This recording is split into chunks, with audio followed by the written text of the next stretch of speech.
Hello. I'm gonna get a beverage before we start the stream.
How are you today?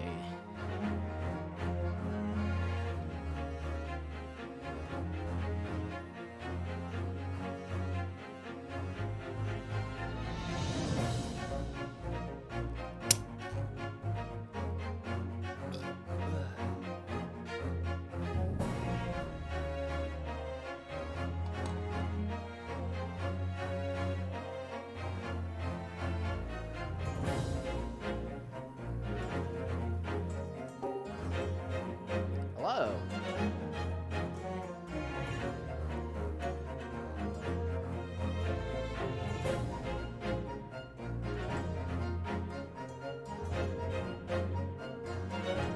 Hello? Hello. Oh my goodness, all my sound things just... Anyway, it's fine now.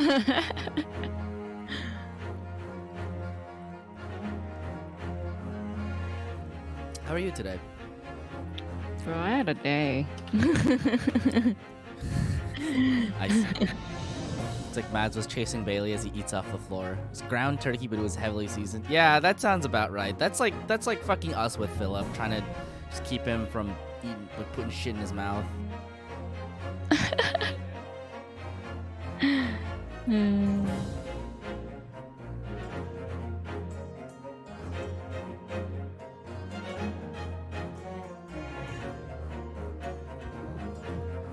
So, what has made your day so wild? Let's see. It started off with, so I streamed until like 3 a.m. last night, and Oh my god, did you beat the thing? Did you beat the thing?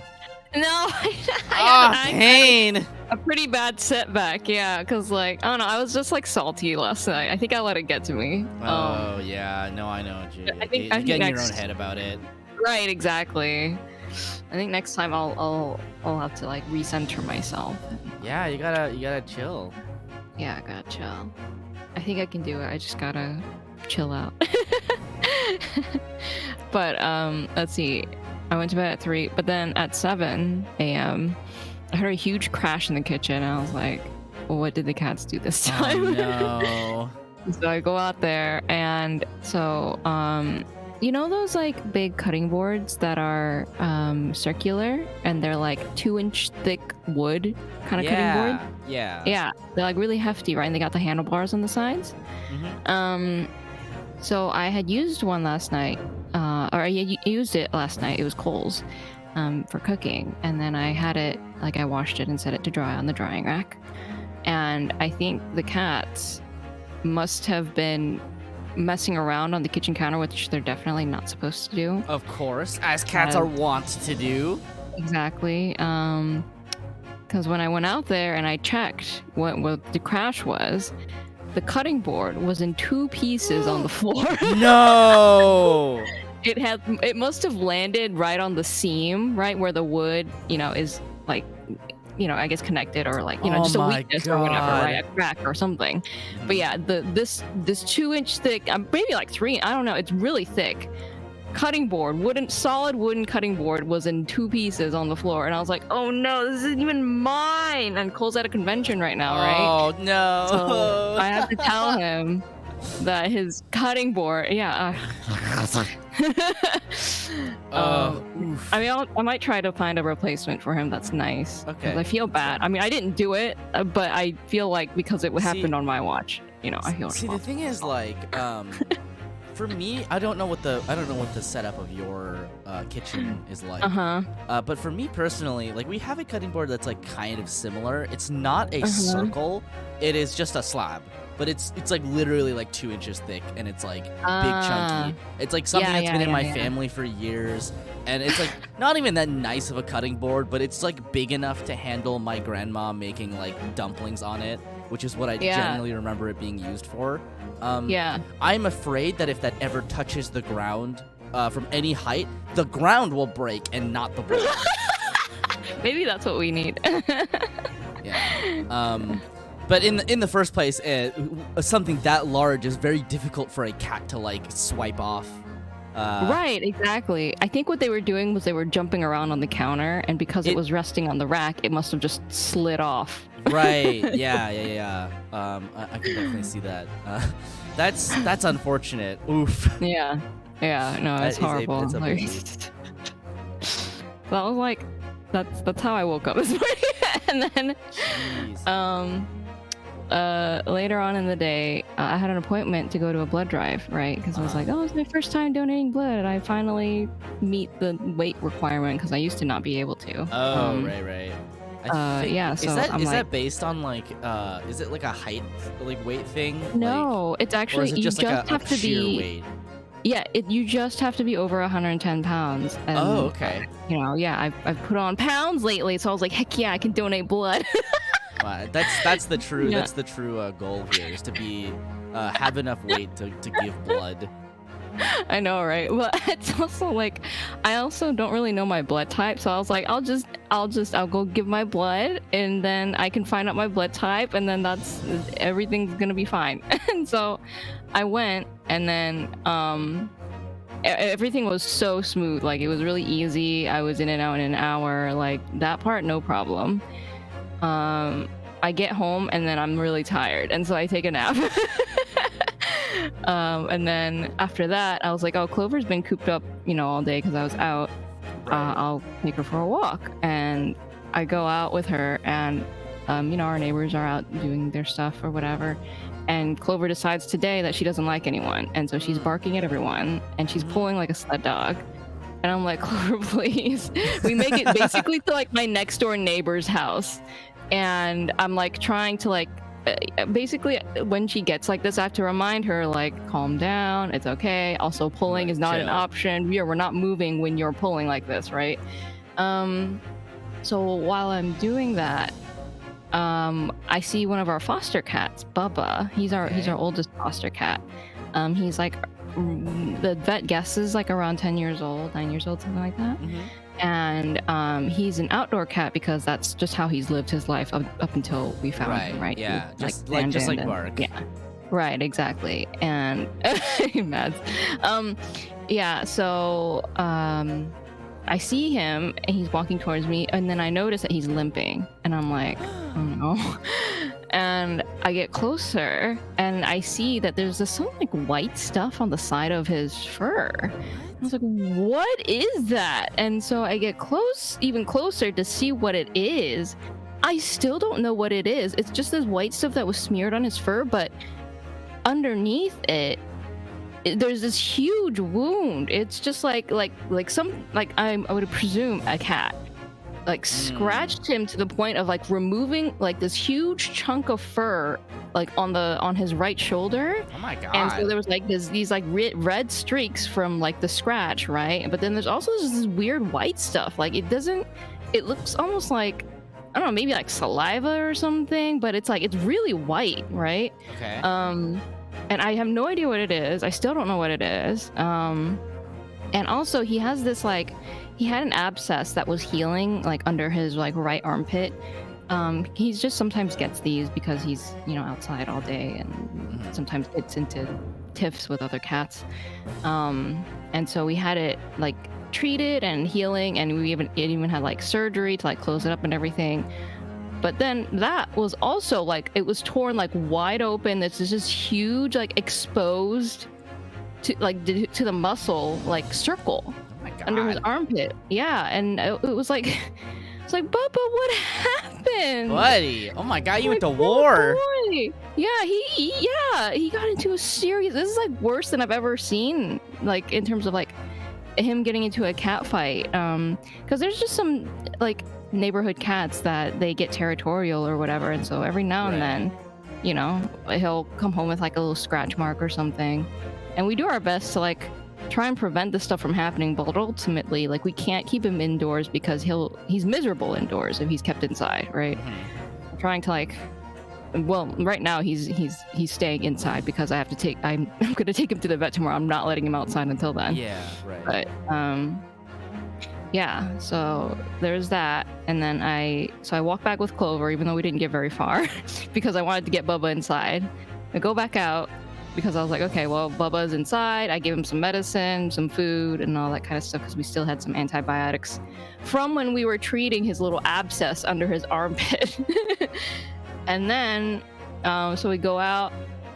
I'm walking Clover. Again, she's acting up a lot. And I guess between like her acting up and then maybe the stress from Bubba and then also like the fact that the weather was super muggy today, the anemia kicks in, and then I start getting through like a dizzy spell. And I was like, oh no, if I don't lay down in the next 10 seconds, I'm laying in the middle of the yard. I'm laying on the sidewalk. Like I can't keep upright right now. And so I like rush back, and of course this is when Clover decides she's not gonna pull like a sled dog. She's gonna like try and sniff the ground the entire way back to the house. So I'm like dragging her essentially behind me, just trying to rush back inside. Thankfully I get inside, but like by that point there was like a halo forming around my vision because I was like, I'm gonna collapse. And then thankfully I make it to like the couch, and then I just collapse on the couch, and then Clover decides that she's gonna be concerned because I never do that, you know. And she's like sniffing around, like being concerned, and I was just like, so I figure at that point that probably what I needed was like some kind of boost to my blood sugar and maybe some water or something like that. So I really quickly grab a granola bar and water and like lay and eat and drink at the same time. And thankfully after that, the dizziness and everything cleared up pretty quickly. Yeah. Like 15-20 minutes later, but like I thought, because they were like, when after the donation, they were like, you know, don't do any heavy exercise. I was like, okay, well, yeah. I figured a walk would be fine. But... Oh, yeah, did the blood donation place not give you like a cookie or something? Oh, yeah, no, definitely. They gave me snacks and juice and everything. Like I ate right before leaving to go donate, and then I was eating right after the donation, right? Like all of that was taken care of, but I think it was just because maybe it had been like 2-3 hours after that. You probably just went on a burned walk. through it. Right, with Clover, yeah, and then that plus I guess the heat or whatever, like it really got to me, and so then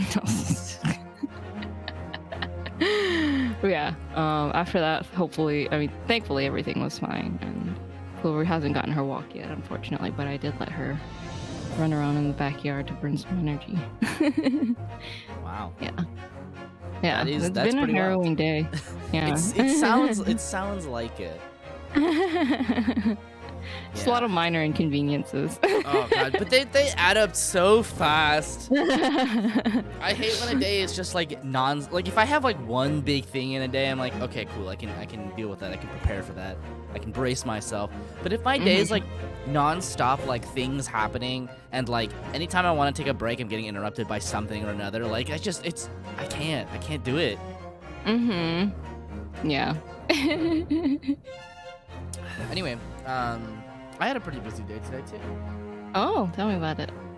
Well, I woke up this morning, as I do, and then I did my weekly So I watch like an episode of K-drama every week with some of my friends. But this week, I say right now, instead of a K-drama, we're watching The Untamed, which obviously you know about, right? So we're watching one of those episodes every week, which has been really funny because I don't know what it is, but like the pacing of where they decide to cut the episode is so bizarre. I don't know if you noticed this when if you've seen the I haven't seen the drama. Okay. Yeah. But like I don't know why, and it might be because the original is like a novel, right? So it's kind of like this long sort of continuous narrative, but the show feels like it is adapting the narrative very faithfully, but because each episode is only allowed to be about 45 minutes long, wherever they get to at the end of like 3 minutes is where they decide to cut the episode. So sometimes you'll have like some bizarre something bizarre happen, and then there's like a really awkward like placental bit at the end where like there's a little bit more narrative, but not enough to like be substantial, right?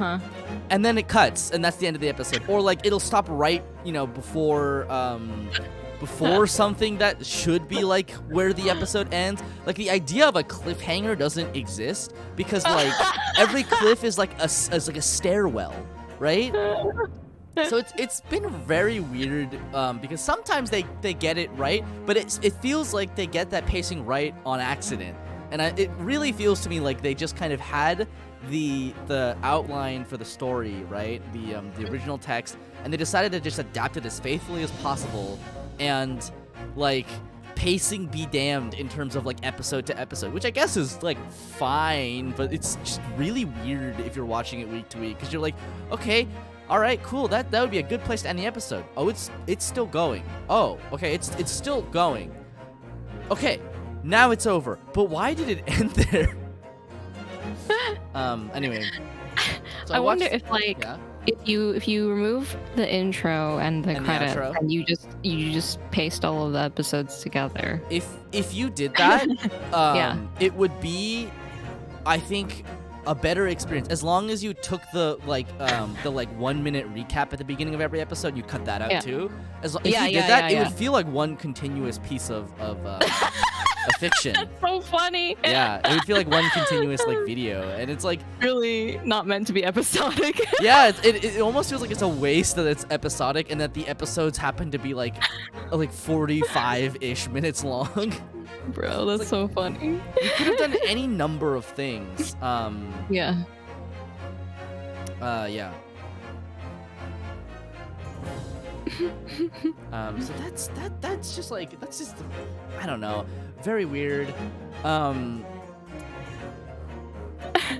I guess on the one hand you could do it that way. On the other hand, there's I guess the detriment of being episodic and then cutting things up to be episodic is that sometimes when you find good resting points in the story, it's sometimes the content is too much or too little, and so then it messes up the pacing of the episode, right? You have to go too fast.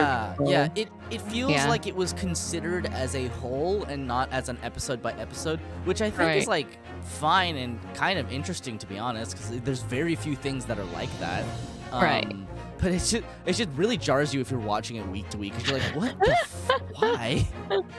Right, something really dramatic will happen, right, where you would expect a cliffhanger, and then there's just a little bit extra, but not enough to resolve the situation, but enough to be weird. Anyway. That's so funny. So yeah, we've been watching through that. We're about, I think, halfway through now. We're on episode I think we watched episode 28 today. So we're about halfway through, and things are getting pretty spicy. Ooh, spicy. Because it's around the time when Ushan is picking up, is kind of at odds with the rest of the the cultivating clans, because they're you can't be friends with the Wen clan. They're evil. You can't summon demons with your Stygian tiger amulet. That's evil. And he's like, I do what I want, literally. he had a fateful meeting with his boyfriend. Oh, always. And they basically adopted a child for like a couple hours together, and it was really it was quite something, let me tell you. There is no amount of censorship that can take away just how like incredibly homosexual these two are for each other. But yeah, so after that episode, I decided to take a nap because I was really tired, so I slept for like 2.5 hours. Then I got up and I started like, I don't know, just doing like stuff around the house. Like we had some like cooking oil that was just like in a pot on our stove and had been there for a couple days. So we finally strained that out because the jars that we were meant to store them in arrived today. And then we cleaned the kitchen, and then we oh man, we did. Oh right. So I'm sure if you were looking at my Twitter, you can see that I made pickles. Bro, I want them. They're so cute. Yeah, I set up the batch of konomon from Barakamon. Yeah. And they're basically like soy sauce pickles, and the only real like difference in method I've seen from any other kind of pickling is that you dry the daikon slightly before you soak it. Yeah. Luckily our I don't know if they'll let me bring pickles on the plane. Luckily our local Japanese grocery store one I think is like fairly new because I don't remember it being there.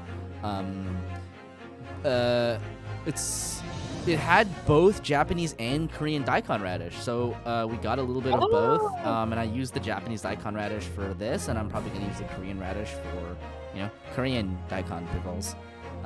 Get the moonshine pickles. I don't know if I want to eat a moonshine pickle, Mads. It scares me. The power. Anyway, so I'm gonna let those, go for like 2-3 days, and we're gonna taste them at the 2-day mark. And if they need more time, I'll give them more time. But I think they're gonna be pretty tasty, honestly. I think it's gonna be pretty nice. So I made those pickles, and then I went to go buy a chair. Oh, I had to go to the grocery store too because I used up all the sugar making the pickles, and we needed sugar because we were also making lemonade. But a lot of the sugar was gone because yesterday Gwen was making banana bread. So we've just been like really productive the last 2 days. Sugar. Yeah. So I went to the grocery store, and then I basically drove like half an hour to some guy to buy his chair from as a Craigslist listing. I bought the lemonade process is currently ongoing. Yeah, we're creating the oleo sacrum right now as we speak. And so I went and I bought the cheapest Herman Miller chair I could find on Craigslist. How much was it? It was about $325, although I paid $323 because the guy did not want the coins. I had $323 and $2 in coins, and he was like, "You can keep the coins." Oh my god, dude! Well, because listen, it's sometimes hard to get like an exact amount of cash if you just like aren't in the habit of keeping that much cash. And the only reason I have cash on me now is because I get cash tips. And so yeah, the guy we met in a parking lot, and he brought me the chair. It took some finagling to get it into my car. Yeah. You offered cash to me. I just wanted to use the coins. I don't remember that. I don't remember you offering me cash.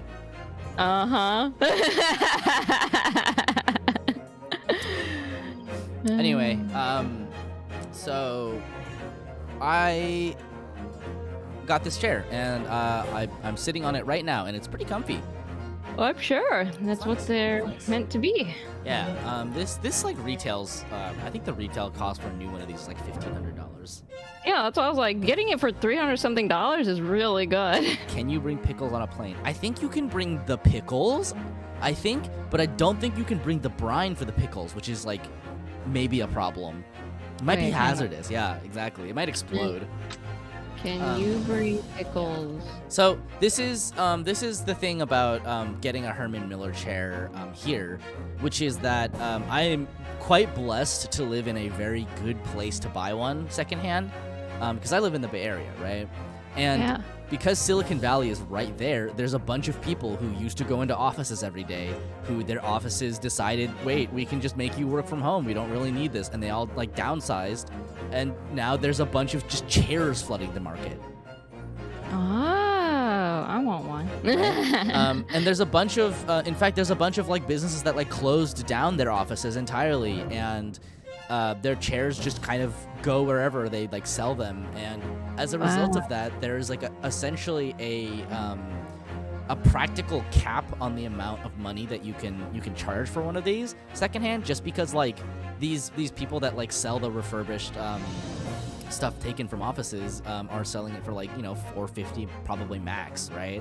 So the price is usually for like people selling their own or whatever, it's going to be a little lower. And yeah, like it's pretty good. People good. Pretty good.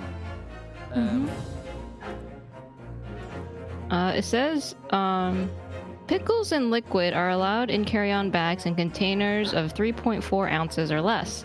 Larger containers must be placed in checked bags. Oh my god, 3 ounces of pickles. But if it's without the brine and you have it in like a Ziploc baggie, you can take it on the plane. You can take it in your carry-on. Why? Because it's the liquid, right? The liquid is what they don't want on your carry-on. I'm not gonna check you some pickles. You can make your own damn pickles. Check, but it's soupy pickles. It's not hard to make pickles. Literally the recipe is in the manga. No, special. Mads wants your pickles. Listen, listen, we are friends. I am not going through the trouble of putting pickles in my carry-on luggage for you. But your checked luggage. We're not checking luggage, I don't think.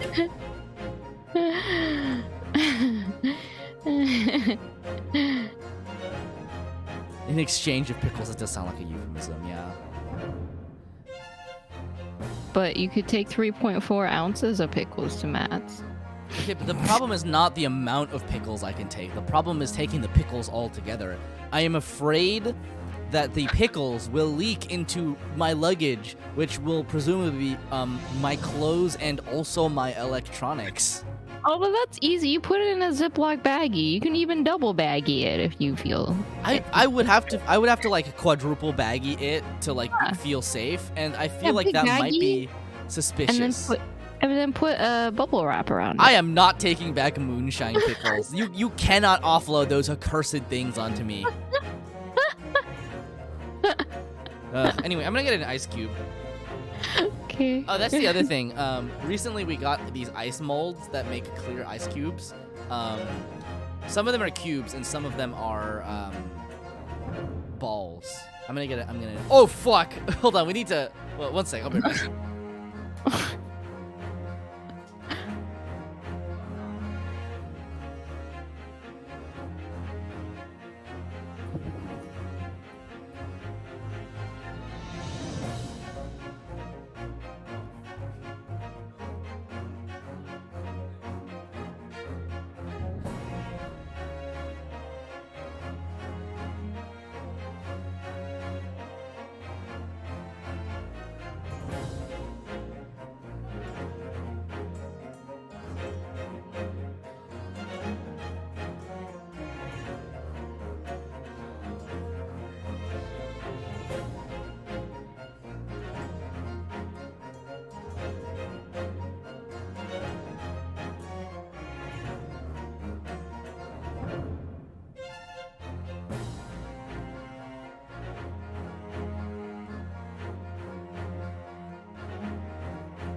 Okay, sorry, we forgot we had to take out the other ice cubes. Speaking of ice cubes.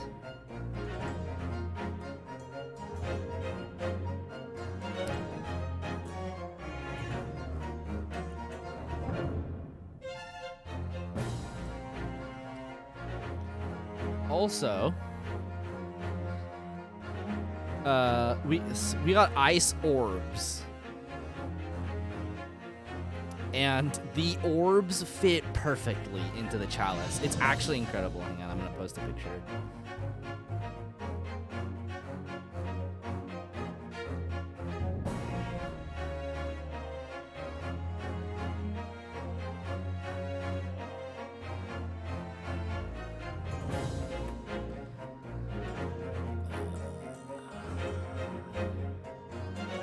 Yeah, my hallowed chalice. Do you not know about my hallowed chalice?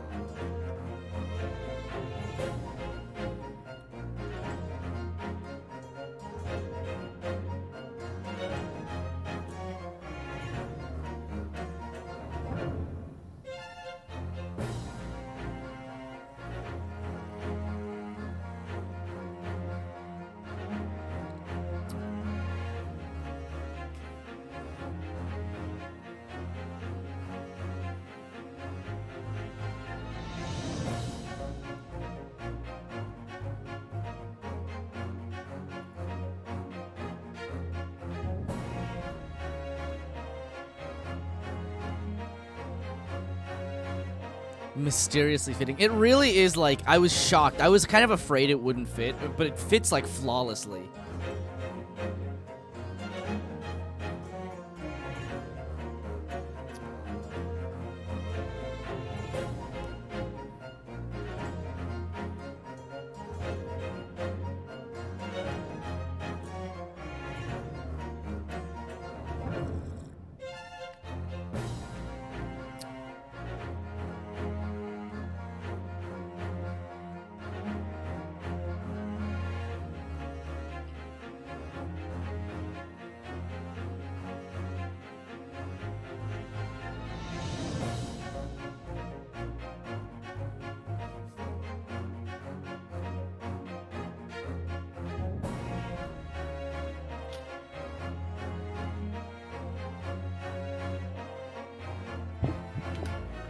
Hello? Hello. I'm sorry, I had another adventure just now. Okay. I went to the kitchen to grab a snack while you were gone, and then I saw the cat staring into a corner, and I was like, oh no. It's never a good sign when one of the animals is fixated on a corner you can't see in the room. So I went over, and it was a little rat. Oh no. And there was clearly like a wound on its back, so clearly our cat had already gotten to it. It just no. But it was alive, and I think I want to say like last week there was also another rat that our cat had or it had gotten into the kitchen, and because we have a bunch of cats, you know, it didn't know how to get out, and then eventually our cat caught it and then ran outside with it. But now there's another one. Thankfully, I was able to catch it with like a plastic food container and you know the rice cooker paddle. We had a spare one of those, so Okay, I used that I and the food container. To basically scoop it into the container and then let it out outside. I see. But the rat from last week did not make it. I don't know if this one will either, TBH, because, you know, it was hurt, but... Well,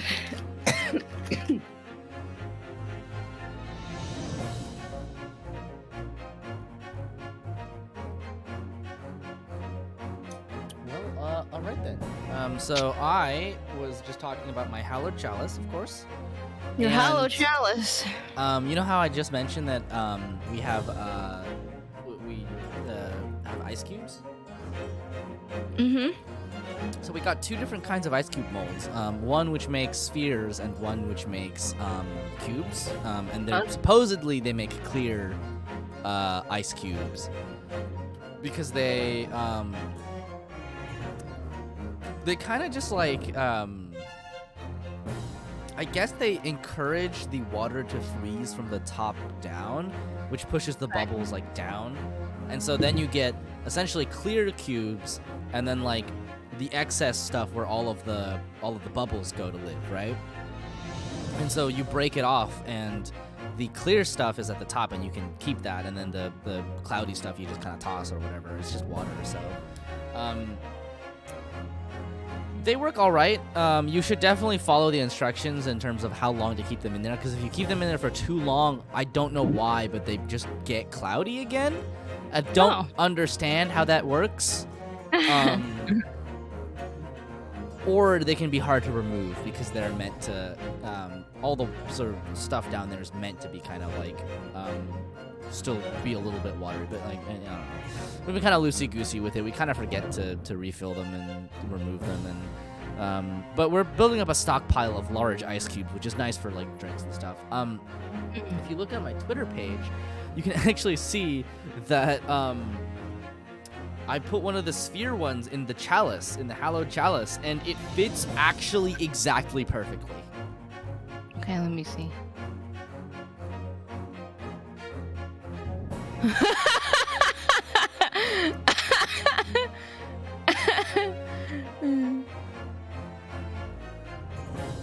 So, yeah, there you go.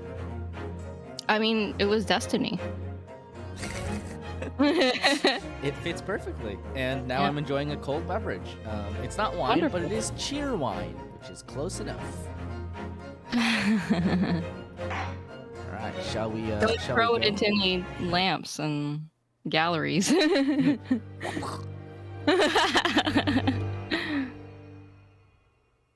The return of the great departed soul. 19世紀 I'm so excited, dude. 開催された万国博覧会を知らぬ者はないだろう。 Wait, 世界の文化、最新の科学技術がハイドパークの特設会場に集められた。来場者総数5000万人を超えた今世紀最後にして最大の祭典は、全世界の人々に強烈な印象を刻み込み、大成功のうちに終わったのだった。しかしその会期中に起きたあの大惨事の真相解明の裏側に、我が友シャーロック・ホームズの活躍があったことを知る者は少ない。彼はあの大事故の裏に幾重にも隠された真実を暴き出したのである。ハイドパークにそびえ立ったロンドン万国博覧会の象徴ともいえるあの水晶塔のごとき孤高にして凍結した名推理によって。 Wow. ロンドン万国博覧会、会場は溢れんばかりの人だかり。 Oh, I see. The Crystal Tower, like the Final Fantasy XIV Alliance raid. I'm gonna take a hydration sippy right here. hydration. ロンドンには珍しい晴天のもと、驚異の科学実験が行われようとしています。 Oh, look at him.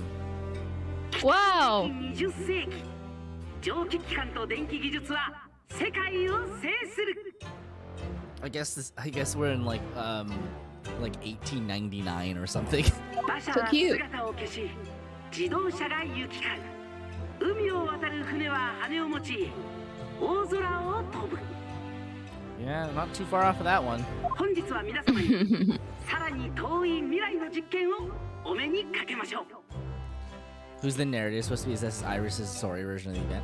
I think that the narration is supposed to be like a reading of the stories published by Iris. 超電気式瞬間移動技術、世界で初めての実験であります。 A demonstration of my super high voltage instantaneous kinesis machine. That sounds terrifying. Oh god. What is He that? built a death ray. 巨大な電気エネルギーで瞬時に分解。 What? Is it? Is he Is it gonna kill a man? teleportation?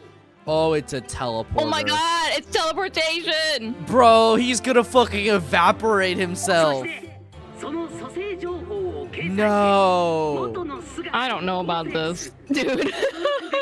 技術 All right, I think I have solved the mystery for you. He died because he was electrocuted.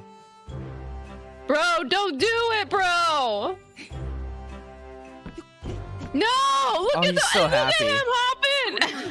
一瞬の後この紳士は驚くべき空間を超える旅をする電気分解された紳士はあの水晶塔に転送される No! Oh my god, look at him. No! He's just slapping. He's slapping. Dude. Dude! Okay, I hope that this is a mechanical, like, movement machine and not like a fucking photon disassembler. But he But really that's what said it like he It'll was, yeah. disassemble him. This guy Willy Wonka, I think he has murdered just as many people at this point. That dude is not alive. October. No, he is not. He is particles, all right, but he is not being reassembled. 22nd October, 9:36 a.m. Sholmes Street. Renu! Renu, are you listening? Sorry. What was that, Iris? Hopefully this goes better than the Prestige. Oh, jeez. What's the matter with you? You've been miles away all morning. Didn't you like what I cooked for breakfast? No, that's not it at all. I had this weird dream about a guy being disassembled by a machine. What are we talking about again? Today's paper! It's full of news about the great exhibition again. Ah, yes, the great exhibition. I'd like to go sometime.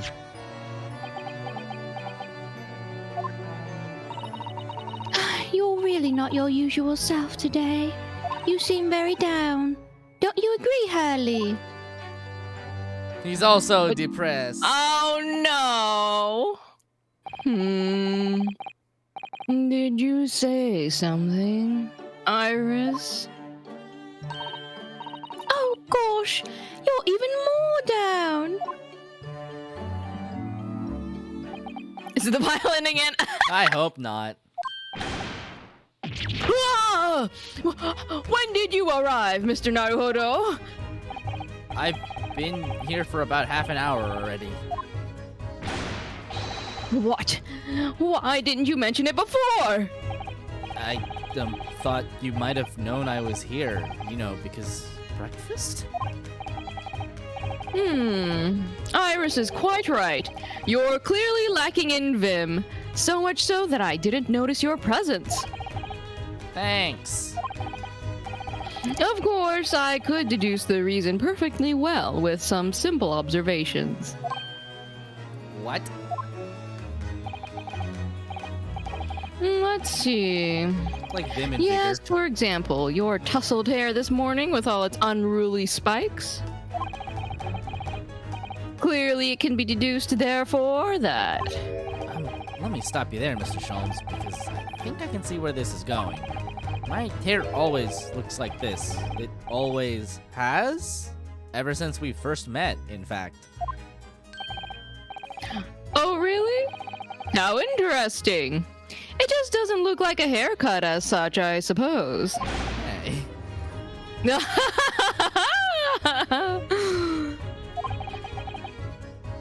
Thanks. Again.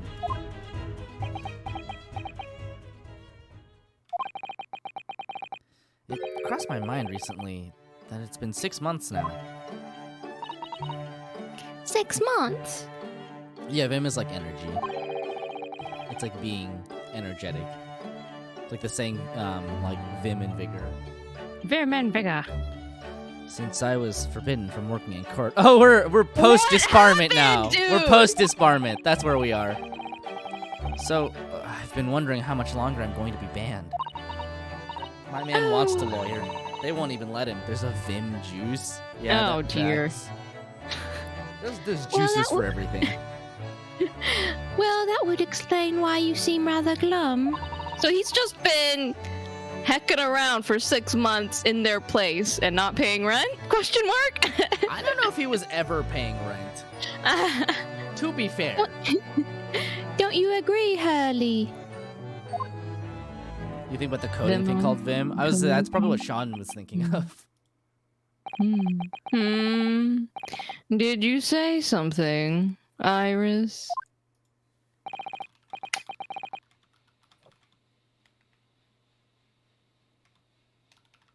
Ah, back to moping. Vimto. Vimto. Nani? It's a cordial? Ah. What's a cordial? A cordial is like it's like a classic, like, European, like, I think it's a British thing. That's basically just like, sugar and, I know it from, like, lime cordials, which, used to be the, the thing that they would drink to prevent scurvy. So like sugar and lime? It's water? It's like sugar and alcohol. Oh, okay. Yeah, a cordial is a sweetened distilled spirit. Sweet and distilled spirit. Yeah, like Saint Germain is a cordial. It's like.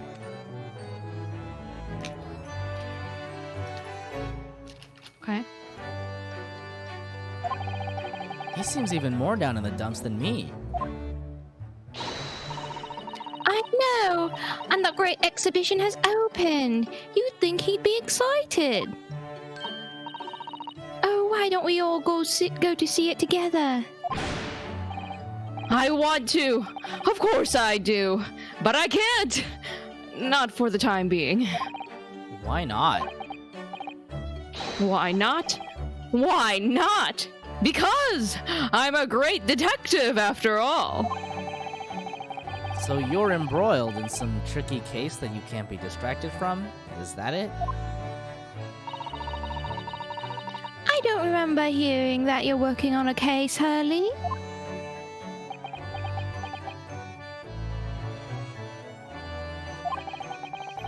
I suppose I should try to find out what's going on.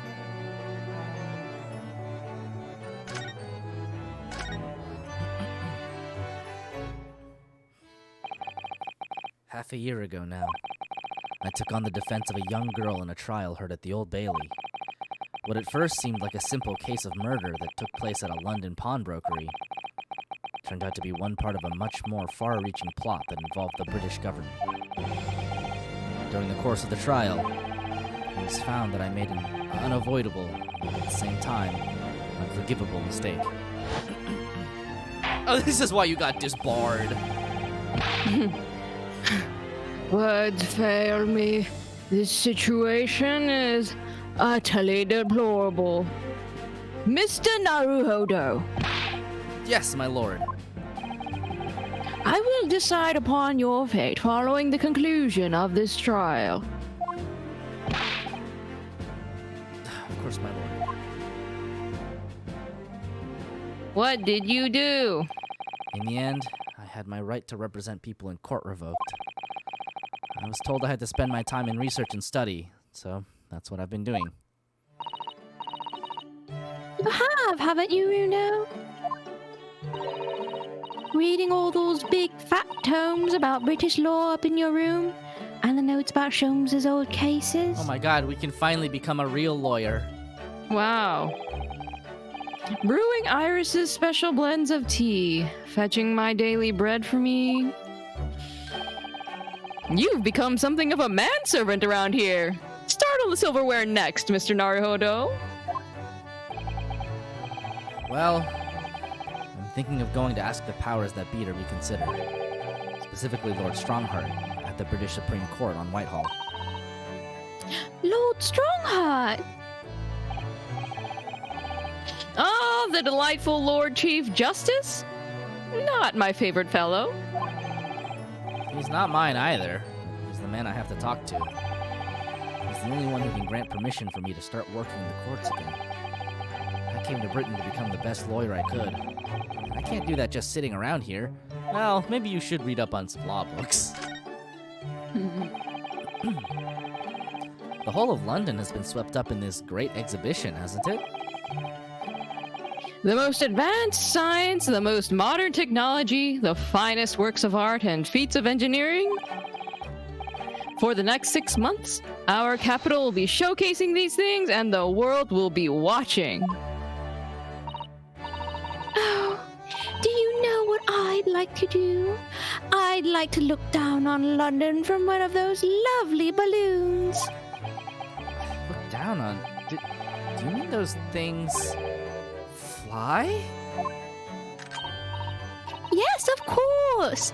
They fly high in the sky and don't even need wings to do it. All you need is hot air.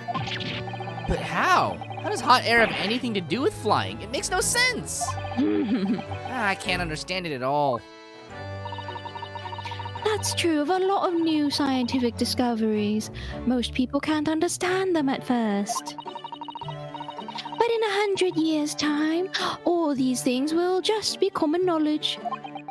I suppose they might be. Mind you, some of the science being demonstrated seems very questionable. Something went wrong on the open experimentation stage yesterday, apparently. There was a huge explosion. They can fly for now. Still, I wish I'd seen it, though. I'd love to see how bad some of these scam experiments really are. Damn, Iris. Iris is ready to roast. This is the innocent 10-year-old girl.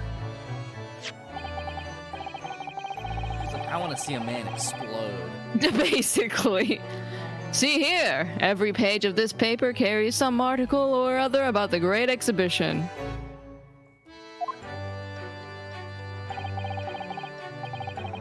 But the brighter things shine, the darker the shadows that are cast behind them.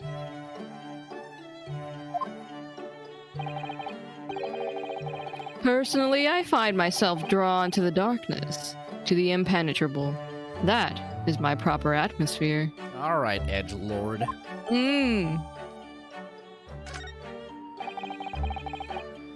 Shadows cast behind? Is that a metaphorical way of referring to the back page of the paper?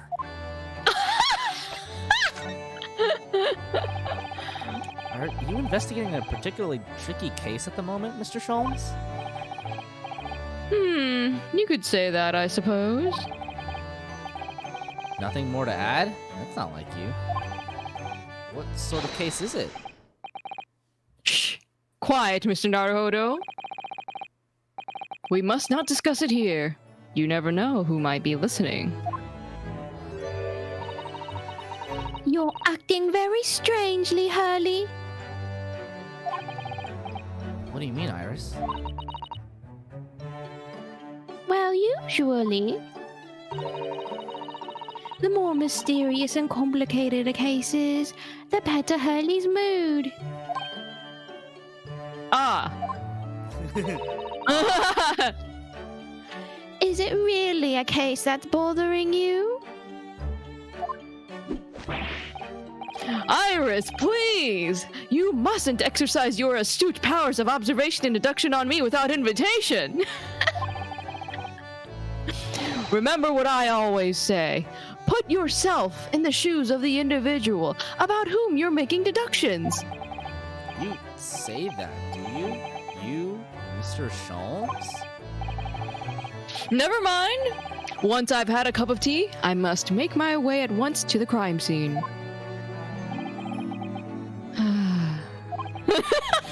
That was a deep sigh.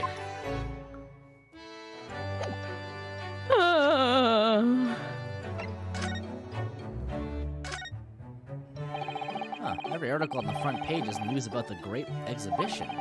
Public experiments to demonstrate brand new scientific ideas. Cultural exhibits from around the globe. It's also positive and hopeful about the coming century.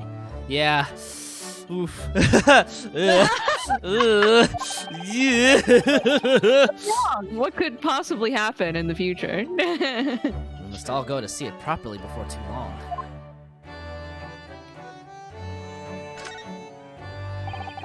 So many glowing reports about the great exhibition and everything that's going on there. Other than this rather gloomy looking one, that is.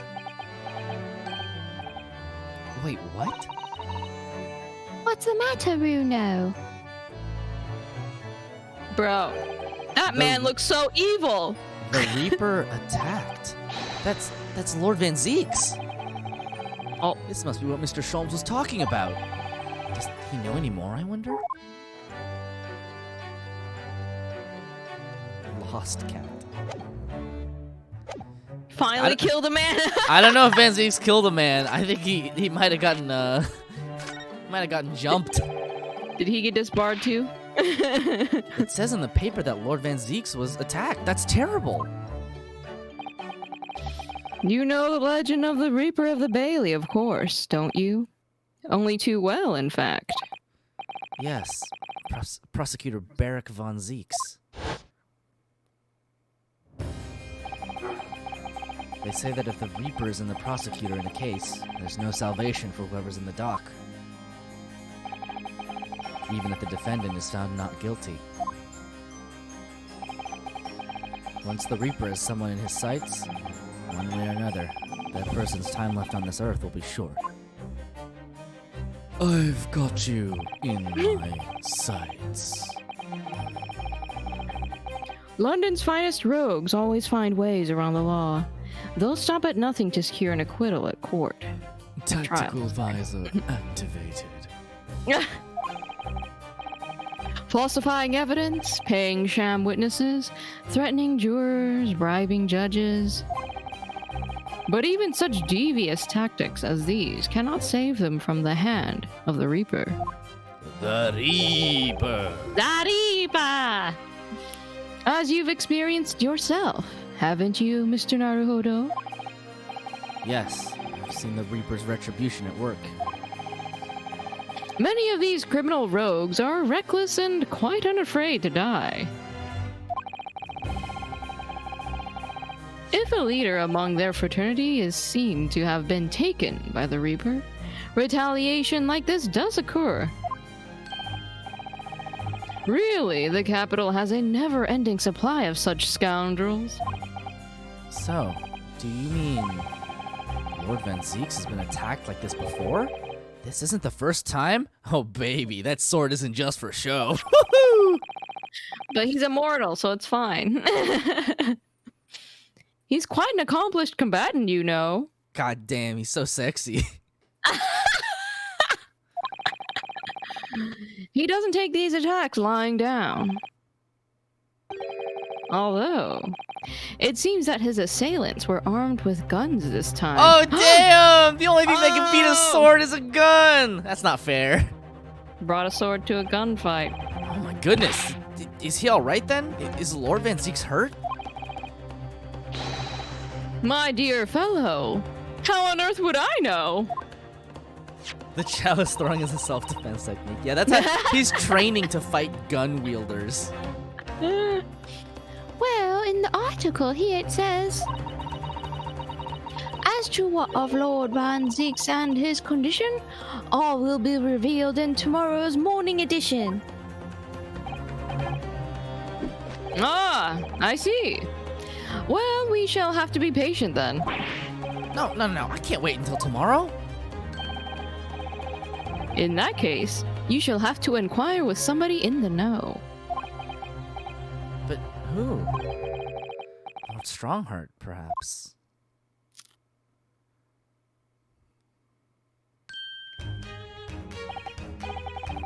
Well, I must be leaving now. Yes, understood. See you later, Mr. Sholmes. Ha! You really are a shameless liar sometimes, my dear fellow. What? You seek to put me off my guard and follow me, don't you? Well, you would be wasting your time. The thought hadn't crossed my mind, but now I'm wondering where you're going. Well then, see you later indeed. Listen to him. He's still laughing on his way out of the door. Oh. Oh, so cute!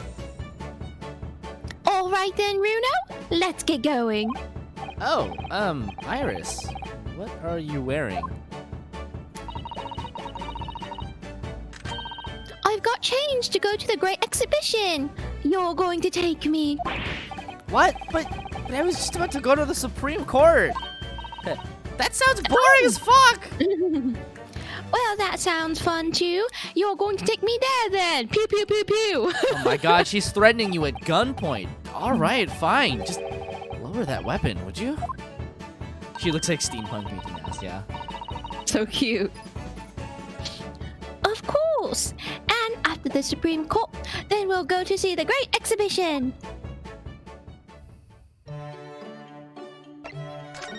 Well. Alright then.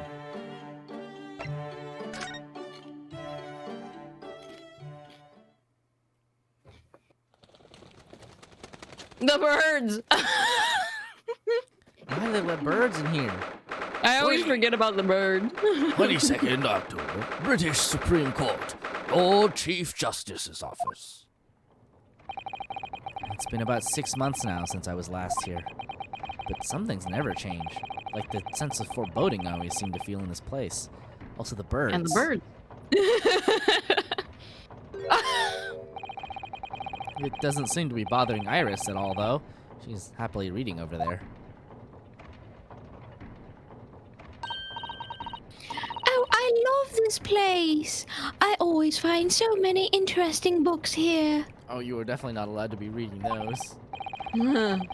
Of course. I was forgetting that you'd been here before. The time we came here 6 months ago.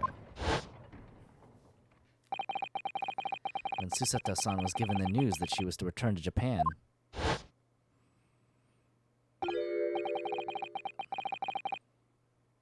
Oh god, how did this guy speak again? He shows up so infrequently. I understand you wish to speak with me. Oh, Lord Strongheart. I trust you've been keeping well? Let's see. Since you arrived and requested an audience, it's been 4 hours, 32 minutes, and 26 seconds. I've kept you waiting a while. My apologies. Oh, no, not at all. I like nothing more than standing around, staring into space. Good to know. Good to know that doesn't appear to bother him at all. Male Strongheart, Lord Chief Justice of London. He's the man who allowed me to start practicing as a defense lawyer when I arrived in Britain as a student. You need only savor the air for a moment in this grand office to understand his preeminent status. As you will be aware, the Great Exhibition of London is now underway at last. We're extremely busy as a result, policing the grounds, guarding the new technologies, dealing with petty crime. And furthermore, as of next month, we shall open the International Forensic Science Symposium. Oh, I've not heard about that. Investigating authorities from 40 countries around the globe will be taking part, including from your own land. Forensic science is the future. The world must embrace it. As we're the hosting nation, I have much to do, and it is my highest priority. If others must wait for my attention as a result, so be it. Well, it's nice to know where I stand. So, you wish to consult with me? Of course, I can very well imagine what this is about. Thank you for agreeing to this meeting, my lord. I want to be allowed to start working as a defense lawyer again in court. That's what brought me here today. But actually, there's something else playing on my mind as it happens. Reno, just take a deep breath and come out with it.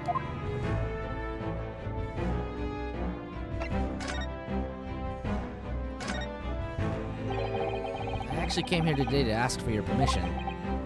Go on. 6 months ago, my right to work in court as a lawyer was revoked, and I was told to spend my time studying. Obviously, I'm very sorry for what happened, but the thing is, it made me understand what it really means to defend somebody under the rules of a foreign justice system. And I desperately want to have another go.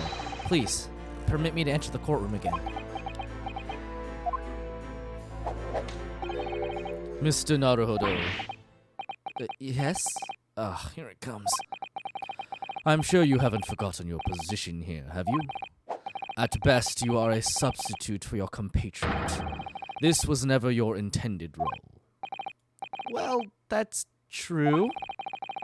The Japanese government actually sent my best friend on the study tour, not me. It should have been Kazuma. He was so determined to bring change to our own justice system at home. That was his calling. If that tragic accident hadn't happened, I wouldn't be here in this office now. Mr. Asogi was my best friend, you see. That's why I can't leave it unfinished. I have to fulfill his calling for him. His calling, you say? Has it never occurred to you that perhaps you know nothing of his true calling? Sorry? The mission with which that young law student was charged. What do you suppose it really was? What do you mean? Mission? He's not making any sense.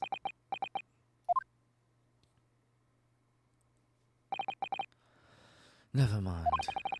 I've read all the reports you've submitted over the past 6 months. It's clear to me that you regret your actions and have been studiously obeying your revised instructions.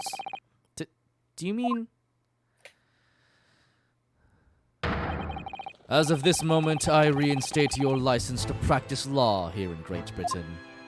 Hey! Thank you. Thank you so much.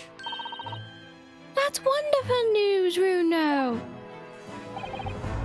In fact, I believe I have the perfect case to mark your comeback. A curious affair. It's gonna be something messed up again. It's gonna be the fucking guy that got electrocuted by this dumb machine. Oh my freaking god. You'll consider it, I hope. Of course. Please, tell me more.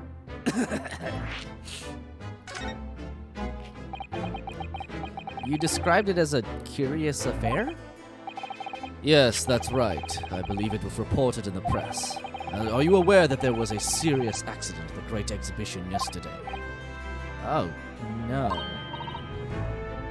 Yes, I read about it. Professor from Germany tried to carry out a crazy experiment. Oh, those wacky Germans. Let me see. How was it described? Super high voltage instantaneous kinesis, I think. Instantaneous kinesis? As in moving things with the click of the fingers? That's right. It's just what my herbal blends need. A dash of devil-may-care. Whatever this serious accident was exactly, it's clearly captured Iris's imagination. It's an unfortunate business. A large explosion engulfed the public experimentation stage and a man lost his life. A certain Mr. Odie Asman. What? Odie Asman? What is this a pun for? Mr. Odie Asman. An investor and a well-known figure in society. A large explosion? A man died. Dude, Van Zeeks is gonna show up to court and he's going to be riddled with the bullet holes and he'll be like, "Let me prosecute." Odious man? Odious man? Maybe. The man responsible for the experiment was Professor Albert Harebrain. Oh my god. He was detained immediately after the incident and is due to appear in court tomorrow. On the charge of murder. What? Murder? If you intend to take on his defense, you should hurry to meet with him at the prison. There is very little time left for you to carry out any kind of investigation. Oh, my favorite! Woo! Woo! Ideas, man? Maybe. I don't know. That O is like tripping me up. Great exhibition. A scientific experiment gone wrong. And murder? I feel out of my depth before I've even started. Still. Listen. It's probably manslaughter. You could probably argue with other manslaughter. That doesn't seem that hard. We should go to the prison straight away then, and try to meet with this German professor, don't you think? Definitely. Yes. One more thing about the case. There's a connection with our mutual acquaintance, the Reaper. Oh, with Lord Van Zeeks? How?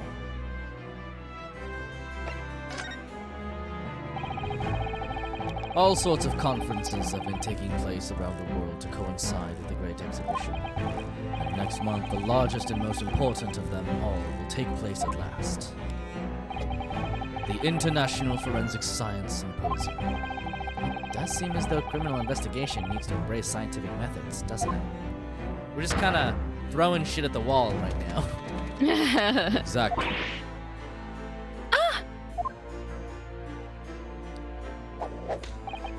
London, the global epicenter of culture, science, and wealth, now has a population exceeding 6 million. Sadly, crime in the capital is growing at a similarly startling rate. So it's imperative that we use the latest scientific methods to investigate and resolve cases as efficiently as possible. Which is what's known as forensic science, isn't it? Exactly. The future of policing. Oh, okay.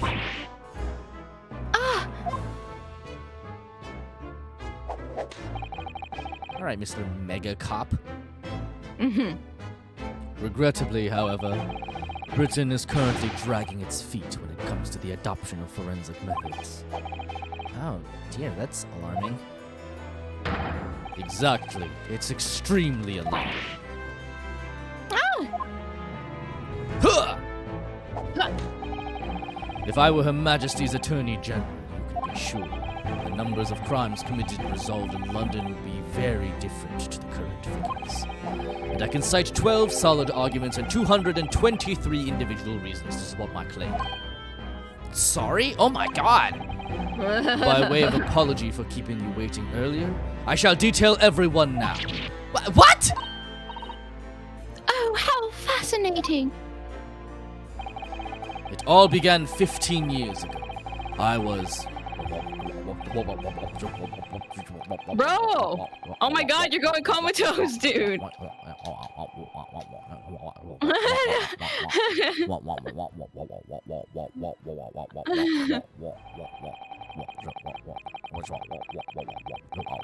god, you woke back up! And that more or less sums up my feelings on the matter. In the simplest of terms, of course. Essentially, to formally establish a forensic investigation division within Scotland Yard. That is my mission.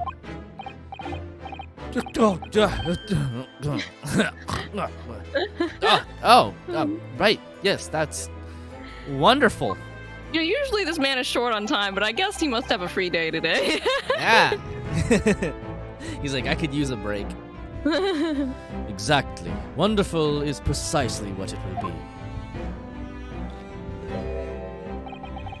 Iris isn't paying attention at all. She's got her nose in another book now.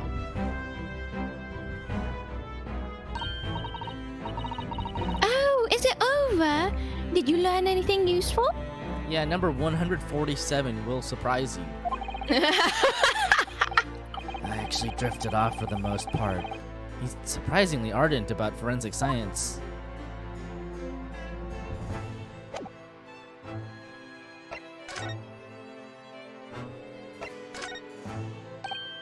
Oh, that reminds me. Have you seen this? The reports of the overwhelming success of the Great Exhibition, of course. No, not that. The story on the back page. What story? Yeah, it sounds like the opening narration for like Psychopaths. They're like, the rise of crime is degrading our society. The Reaper attacked. Ah, that. You've enjoyed some victories in court against my #1 prosecutor, have you not? Poor Mr. Reaper?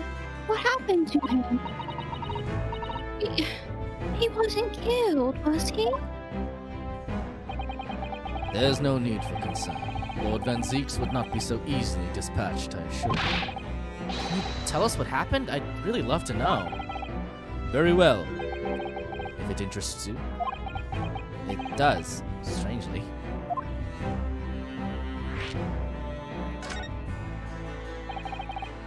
Fortunately, Lord Van Zieks emerged from the attack unscathed. Oh, he didn't even get shot! Street ruffians are no match for that man. He's a very capable fighter. But that's incredible! They were armed with guns! Oh my god! He sliced through their bullets. Why was he attacked though? Do we know? Yeah, he fucking used his mastery of EI. It's related to events that occurred a month ago. A leader of one of the capital's criminal organizations was indicted and prosecuted by Van Zieks. But the man was acquitted. No doubt large sums of money were involved behind the scenes. Large sums of money? A deplorable situation. Members of the jury were bribed, it seems. However, despite winning his freedom, the man in question met a dramatic end yesterday. But you're not suggesting that was the work of the Reaper, surely? The victim's henchmen certainly seemed to think so. He was a man by the name of Asman, Mr. Odie Asman. Oh my god! He's the guy that got fucking evaporated! Did you say Asman? Maybe you're right. Maybe it is Odious Man. That's the man who died in the big explosion at the Great Exhibition.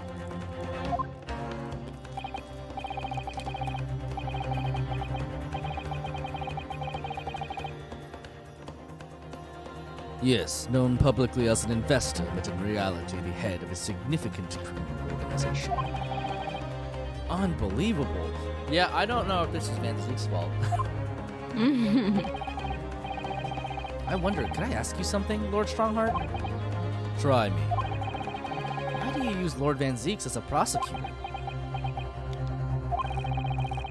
All the criminals who manage to get off in court then meet with mysterious ends outside the courtroom. And fearful of that fate, they seek to strike at Lord Van Zieks first. I know there's no evidence that he actually is the Reaper in that sense, but still. Something's clearly going on here. I have Van Zieks work for the prosecution service for two reasons. Firstly, the man is the best prosecutor in the capital, bar none. And secondly, any deaths of criminals that have occurred outside the courtroom following his trials are nothing to do with him. But that doesn't make any sense. How can you explain the way so many have died if not by someone's hand? Van Zieks may have earned himself the moniker of the Reaper, but he is no killer. So he will continue to prosecute on behalf of the Crown. Unless he wishes otherwise, of course.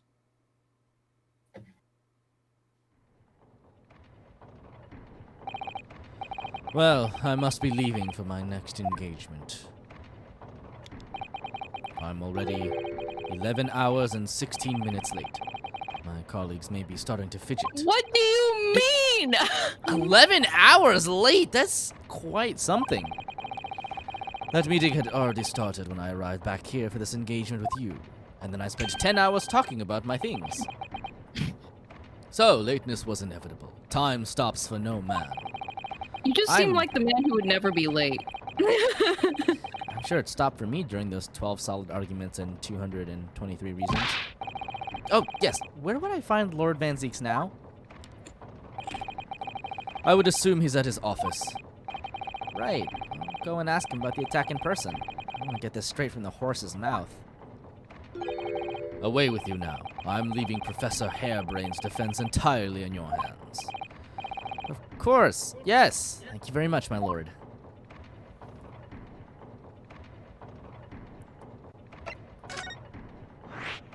Boop. Ooh.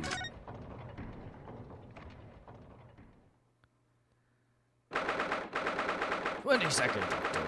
Prosecutor's office. So this is the legendary Reaper's office? Oh my god, look at that portrait in the back. Yeah, baby. Yes, it appears so. Ah, it sends a chill down your spine, doesn't it? What an amazingly deathly atmosphere. Look at all his chalices. Wow, no wonder he can throw them with abandon. Oh, is that?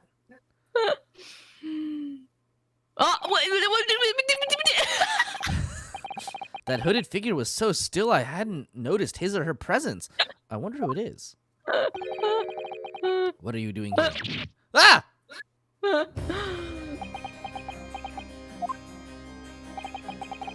He's as unwelcoming as I thought he'd be. Actually, maybe even more so. Oh, I'm glad to see you're well. I am. So, who's the person over by the wall being punished for something or other? No punishment is taking place here.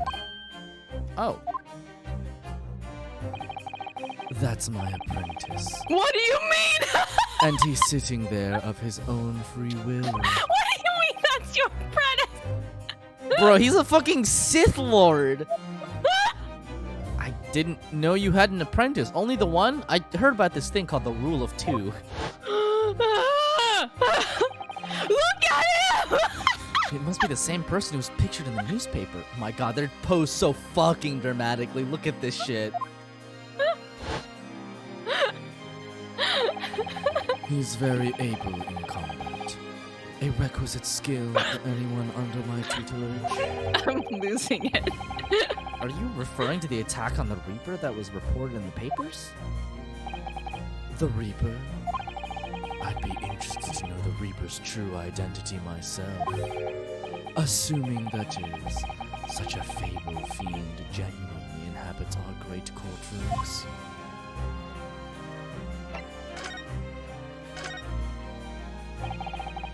Lord Strongheart said that the assault last night was some sort of revenge attack? True, carried out by henchmen of Odi Asman's criminal organization. The investigation meant their arrests were imminent. Presumably some hoped to kill me before that happened. Odi Asman. He's always masqueraded as one of London's most powerful financiers, a global investor. But his enormous wealth came to him by underhanded means, via his criminal activities. And he used that money to buy himself a verdict of not guilty when he found himself in court, didn't he? Being prosecuted by you, Mr. Reaper.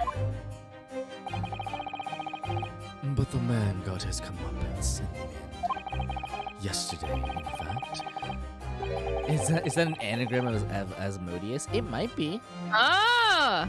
Although there's no I in Asmodeus. Mmm.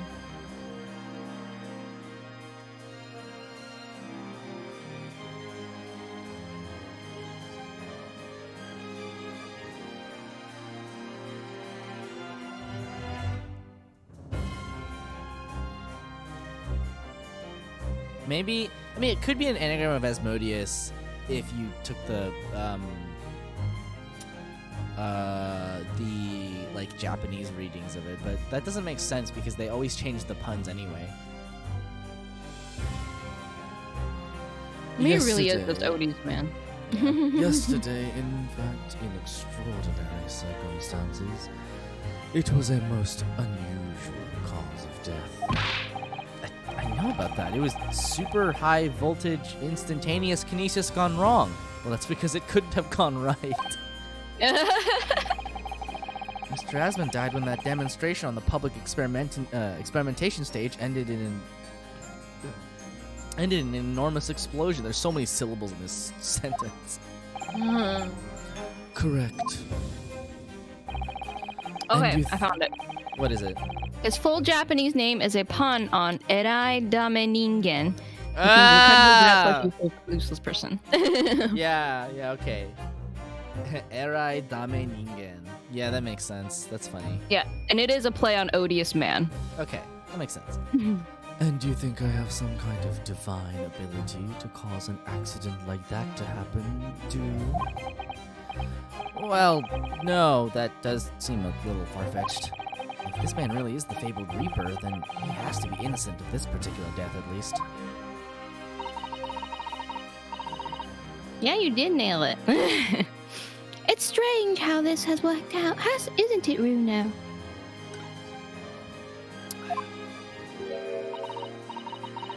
I mean, what with you taking on the professor's defense for the trial tomorrow? What? You're going to be defending him? Oh, yes, that's right. Though I barely know the man's name yet, to be honest.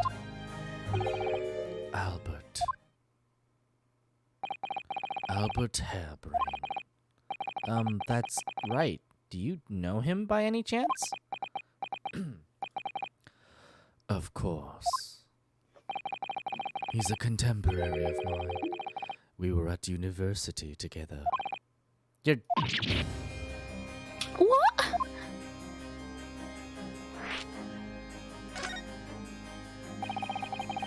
I understood that Professor Harebrain was from Germany, though.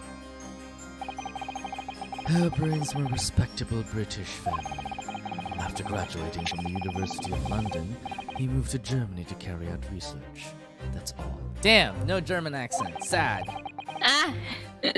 So you were students together. Why the fuck do you look so old then?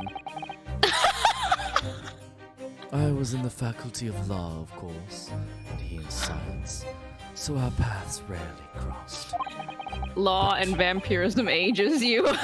But curiously, we got along, though I've not met him since my university days. I certainly didn't expect our next encounter to take this form. And with you, of all people, representing him. He's gritting his teeth, dude. Ugh, only if I make it out of this office alive. He's actually been charged with murder, it seems. Yes, I know, because the prosecution will be handled by me. Oh, of course it is. No, By it is. you? Ah, but you made it sound as if you and the professor had been friends. We are friends, it's true. The man has friends. Then why would you do this? Food's ready? Oh, babe. Fool! If the Reaper is the prosecutor, there's nothing anyone can do to save him. He's doomed.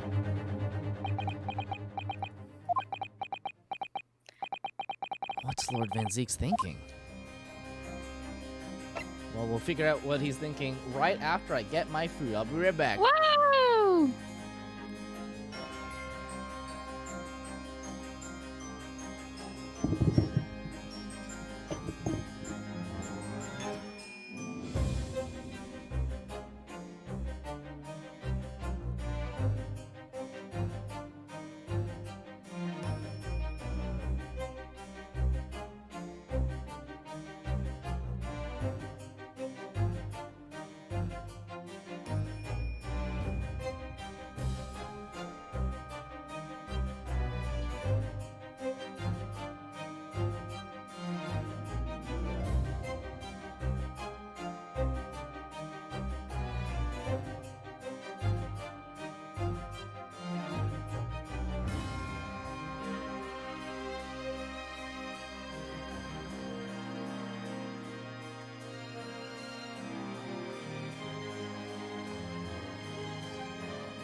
Curry?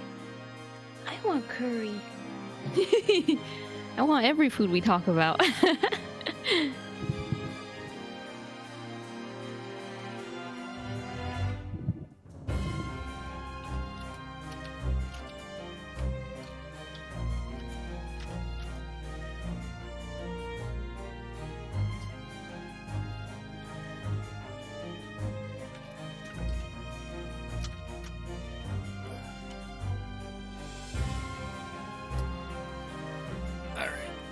Got myself some curry. Kare. Bata chiki.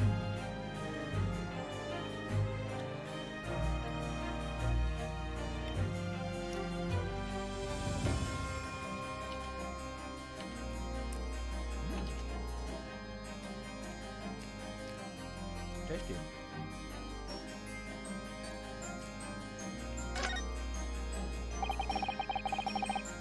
What do you mean by what you said before? If you'd like to know the Reaper's true identity, does that mean... I'm a crown prosecutor and a mortal like any other. Doubt. I'm no Huge doubt. But they've all died, haven't they? The people you've prosecuted, I mean. The implication that he's the one killing is so funny. Mm-hmm. I mean, Natsume Soseki got away. True. He did leave the Twice. country. Whether or not the trial ended in a conviction or an acquittal.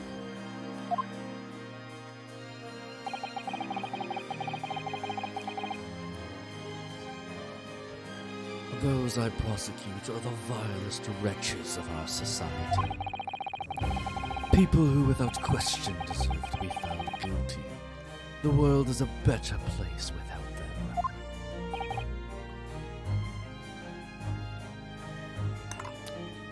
But that's not true of Mr. Natsume, for example. He wasn't a vile wretch at all. Nor was Ginny. In fact, she's ever so hardworking now. How is Ginny? Depression. I can't deny that since I encountered you, things have taken a turn. But the point is this. If any of those vile wretches that escaped justice subsequently died in mysterious circumstances, it was at the hand of their own kind. It's not my work. Lord Strongheart said the same. He believes that you're not involved in any way.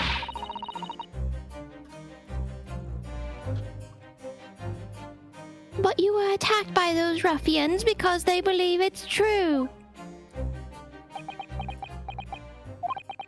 The fact is, since people started to call me the Reaper of the Bailey, the number of serious crimes in the capital has dropped substantially. Oh.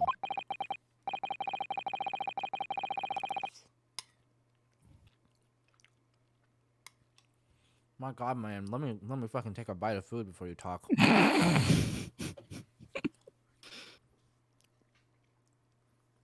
It would appear that even the most hardened criminals can be made fearful for their lives. Do you mean to say...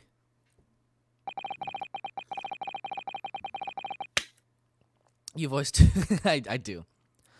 I mean to say that if my pseudonym serves a useful purpose, I adopt it gladly and with honor. But it's putting you in danger. You could be killed. He's immortal. If that is my fate, let God decide. Oh my god, he's such a vampire. Lord Van Zeeks.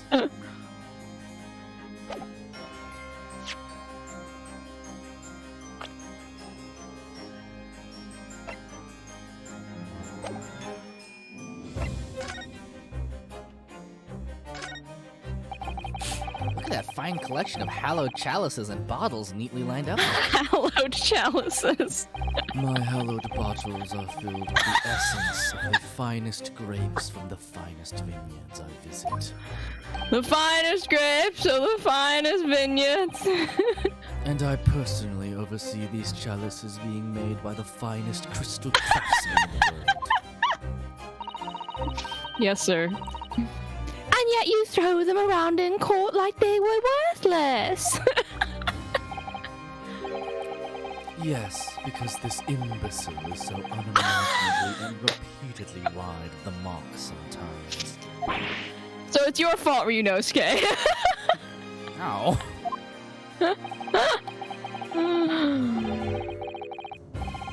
Before you open your mouth next time, you should consider the poor artisans whose work you defile. So it's my fault? Silly me, how could I ever have thought otherwise? That's such a Bro. freaking funny explanation. Bro, that's hilarious. Lord Van Zeke's desk. Basically. It's so stylish. And that's a marble chess set behind it, or beside it. Chess. That's the Western version of our Japanese shogi game, isn't it? You know, I'm actually quite good at shogi problems. Oh, really? You probably like chess problems in that case. I'd love to challenge Lord Van Zeke sometime to a bout of shogi problems. If you only really want to challenge yourself, you can always do that on your own at home.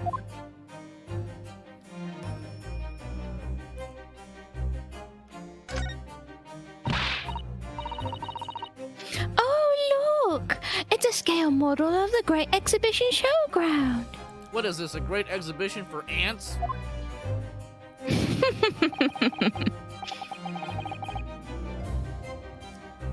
That's amazing. I wonder why it's here. Perhaps he made it to take his mind off the sadness of being too busy to attend in person. Or perhaps he's too embarrassed to queue up for a ticket. Surely it's obvious that I'm using it as an investigative aid. You are literally talking as if I'm not here. I am standing in front of you. Oh god, how did he get here? You Nipponese have no business painting others as overly reserved. Ugh, I really didn't think he'd overhear that. He's standing right there. That portrait really dominates the room, doesn't it?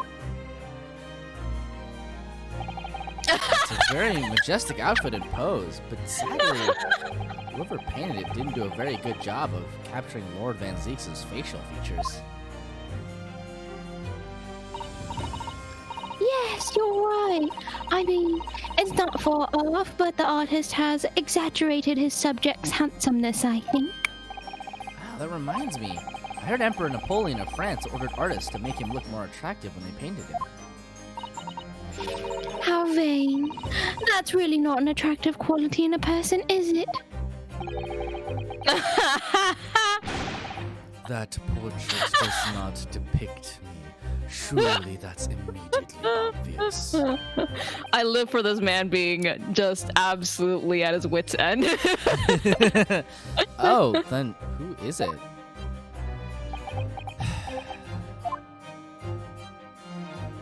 It's not even a fucking answer.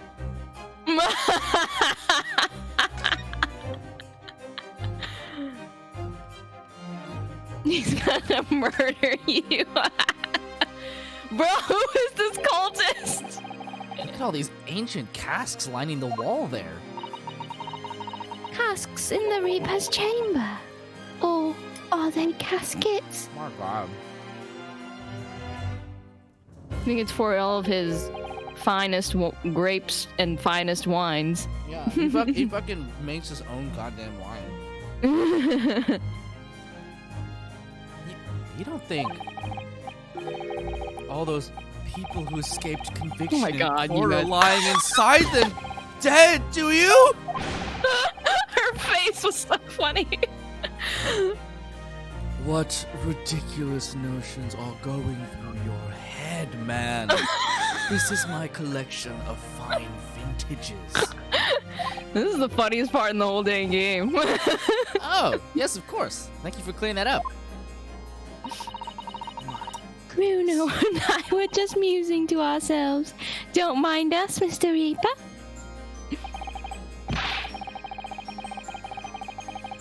I wouldn't if you hadn't invited yourselves to my office to talk nonsense within my earshot. Like literally right in front of you. Those are bats in there. Bro! Oh my god! Ah! Oh, they were bats! Holy shit, they were real! Yes, the Reaper's familiars, I expect. The guys My are God. full of blood. The fucking game knows he looks like a vampire. But what about the mute man in the dark cloak? I thought he was the familiar. Just not the flying kind. He must be a dear friend of the Mr. Reaper, then. I think the familiar idea is more likely. Scary though, either way. My We're man just had we're not gonna actual talk about fucking why the bats were there. It really looks like a punishment to me. I've never seen someone sitting like that before. He hasn't moved a muscle since we arrived. Do you think perhaps he's dead? If he was dead, Renu, he wouldn't be sitting up, would he? Well, anyway, dead or alive, he's not overly approachable, is he? I don't think he's going to talk to us.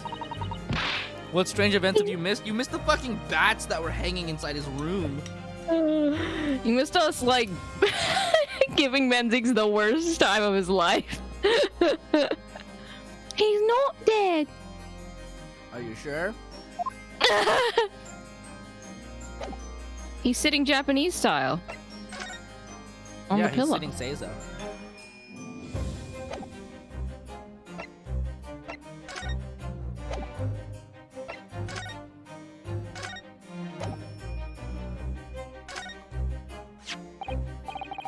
I know you've seen this around my arm before, but What is it exactly? it's the mark of it's the mark of a defense lawyer in Japan, at least. And what's your reason for showing it to a British prosecutor? Oh, well, I don't know really. I can understand at least. There's merit in reminding yourself of who helped you become what you are today. Oh. But that's a personal matter. Something you may want to keep close at all times. Not something to flaunt. No, I suppose not. Thank you for understanding, though. Wow. That That was was an achievement. nice. Cute. Is there anything else?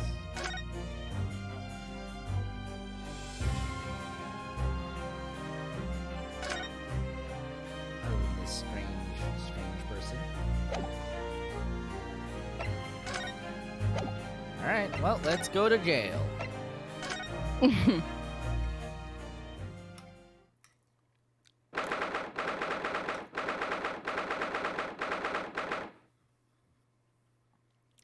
I'm gonna eat real quick. I'm sick and tired of this. I'm just gonna eat. All right.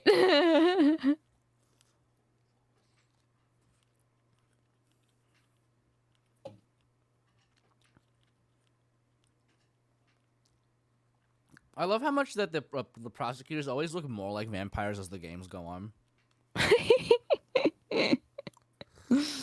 We got a vampire and an occultist.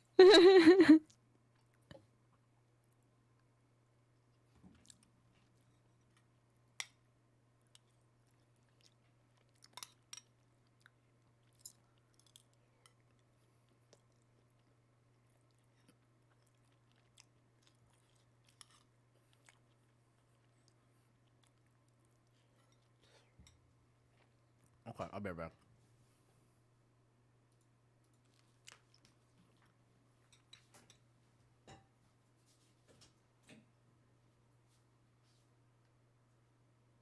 Vampire and steampunk London, pretty appropriate, honestly.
Okay. All right. There we go. All fed and ready to lawyer.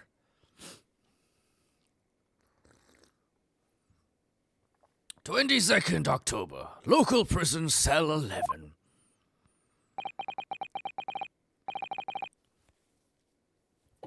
The warden said cell 11. That's this one. Oh, there's someone curled up in a ball in the back corner. Look. What's his name again? Professor Albert Hairbrain, wasn't it? Excuse me, Professor Hairbrain?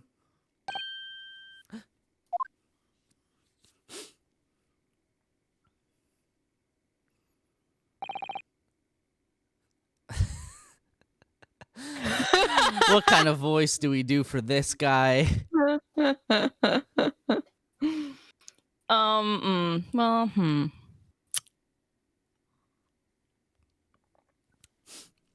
Maybe something Winston Payne adjacent. Winston to Payne adjacent. Channeling. Could be like Mandark or something. I don't know. Who are you?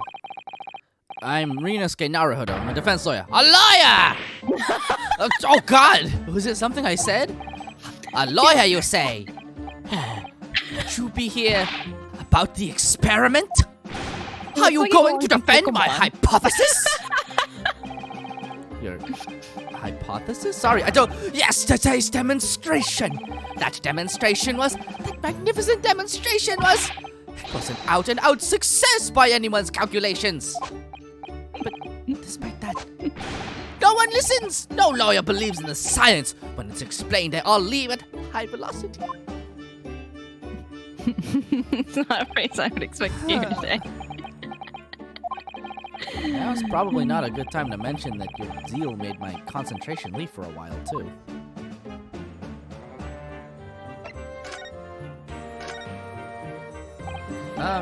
You mentioned the demonstration yesterday?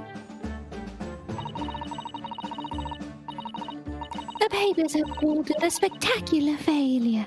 After all, a man died in the explosion, didn't he? Yeah, that's what I say. He looks like he stepped out of Pokemon. He does. Yes, you could interpret the results that way if you really wanted to. Well, I suppose in the strictest sense, the experiment was a failure. But at the same time, it was a great success. You've lost me.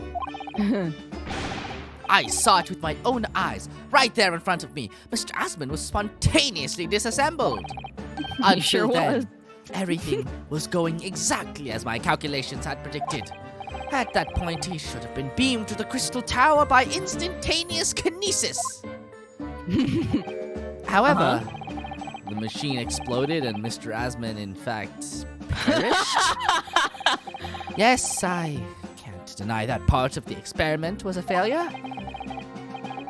So what you're really saying is the large explosion that killed Mr. Asman was an accident, correct? But the bigwigs had you arrested on suspicion of murder.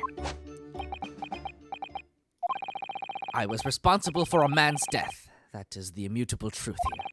And for that, I wish to be punished. At once. But, murder? Never in a million years. It was an accident. Simply an accident. I see.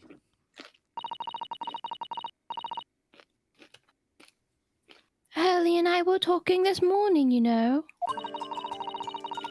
He said the situation would change completely depending on whether it was treated as an accident or murder. How exactly? Well, if it really was an accident, then the professor's machine would be kept in protective custody. On what grounds? Yes, it's newly established here in Britain. The Special Dispensation for Scientific Equipment Act. That one passed me by. But if the case is treated as murder... Then they'll say my machine was the murder weapon, and they'll be able to pore over it as much as they like. If they examine it in detail, they'll find out how it's made, and then They'll be able to copy my idea. My precious hypothesis will be stolen. I'm not sure you know what science is, my guy.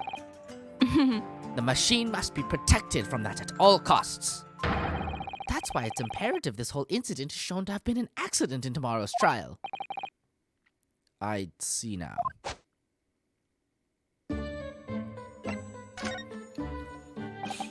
So, in short, there was a terrible accident at the Great Exhibition Showground yesterday. Yes!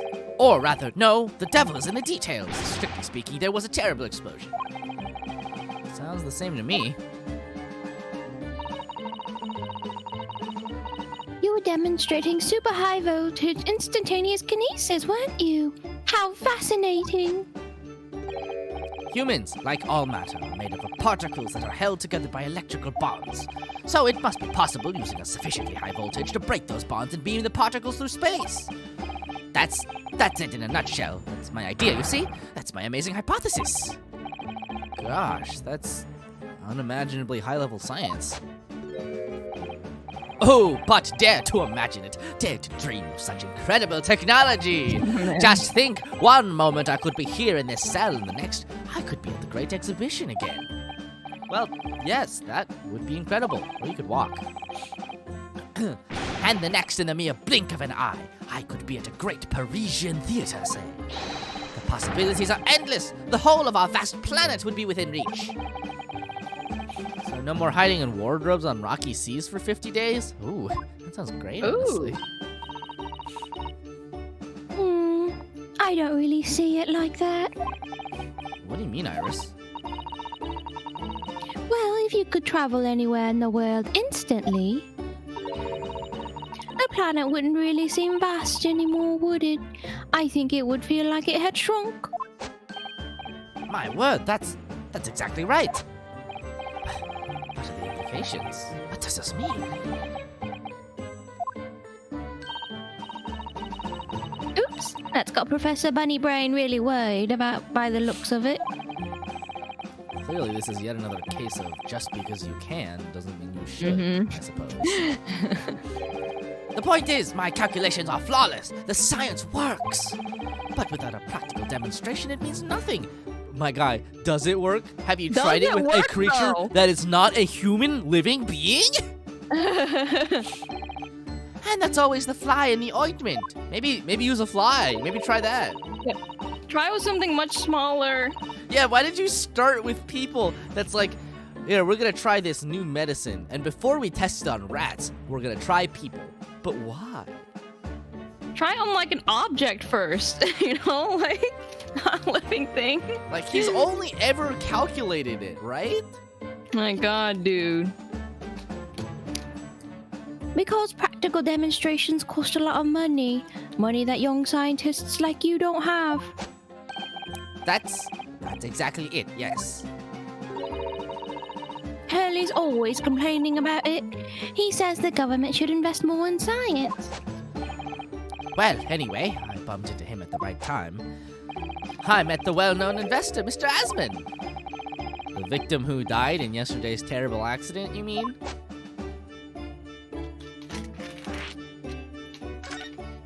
He was your investor?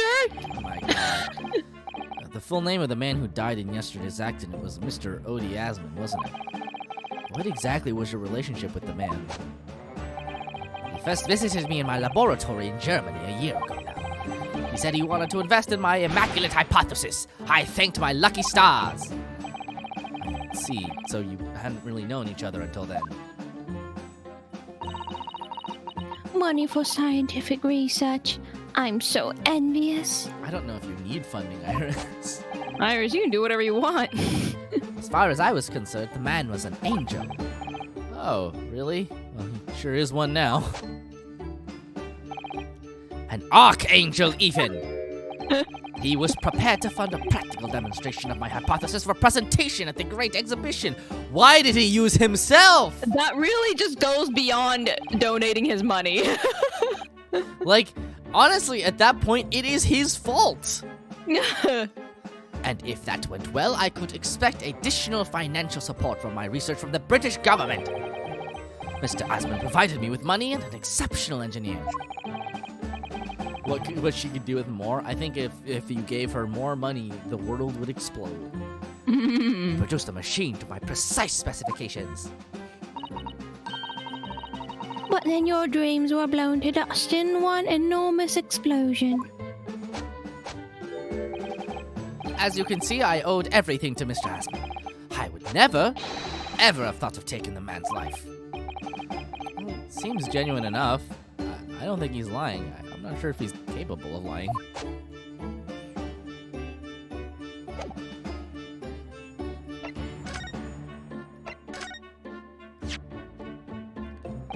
How could this have happened?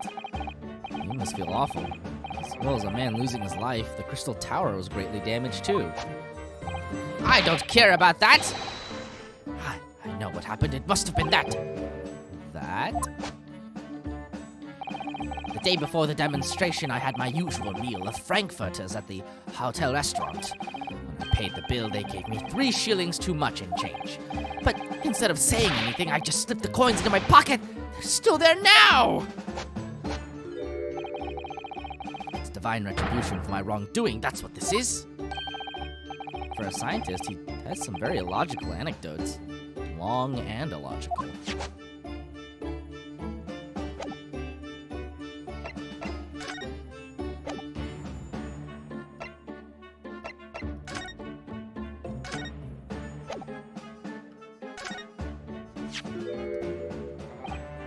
Ah, fascinating, yes! In Japan, where I come from, it's the symbol of a defense lawyer. Wearing it is very bracing, I find. Your words make some sense to me, but they are entirely illogical. What do you mean? Well, for example, I find this white laboratory coat that I wear for my work very bracing too. However, in my case, there is a perfectly logical reason for that feeling. Oh, really? What is it? I purchased the wrong size by mistake. This one is too small for me. The sleeves, especially, are extremely bracing. I can barely move my wrists. That's what you call logical, is it? Of course, it's entirely logical. That's science, Mr. Naruhodo.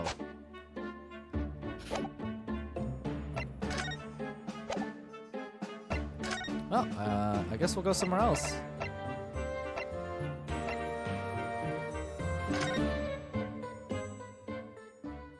Bro, did we leave tea on while we left? 22nd October, Naruhodo's legal consultancy.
I'm so excited about the prospect of Naruhodo's Anything Consultancy opening for business again.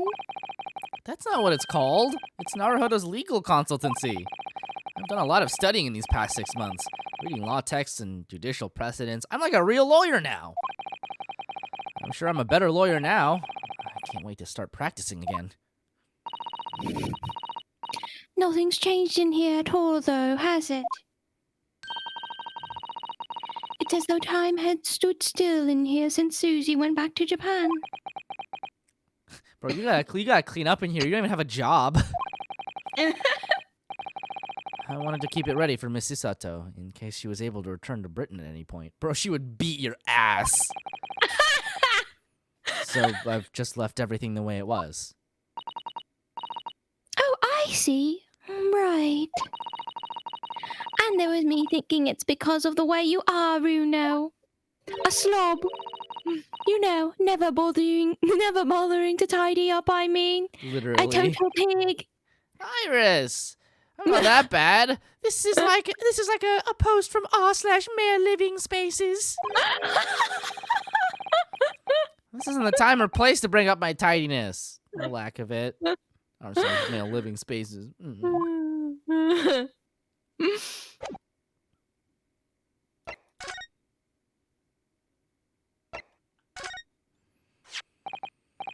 Iris, about this paper.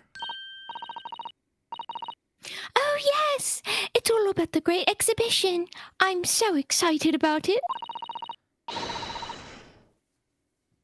Once you've done what you need to do, we should all go together and explore. I don't know. It sounds like it could be quite dangerous.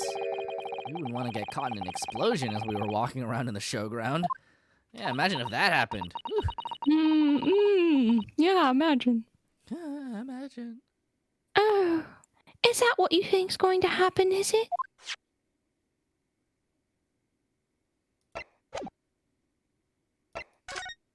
There must be something we missed.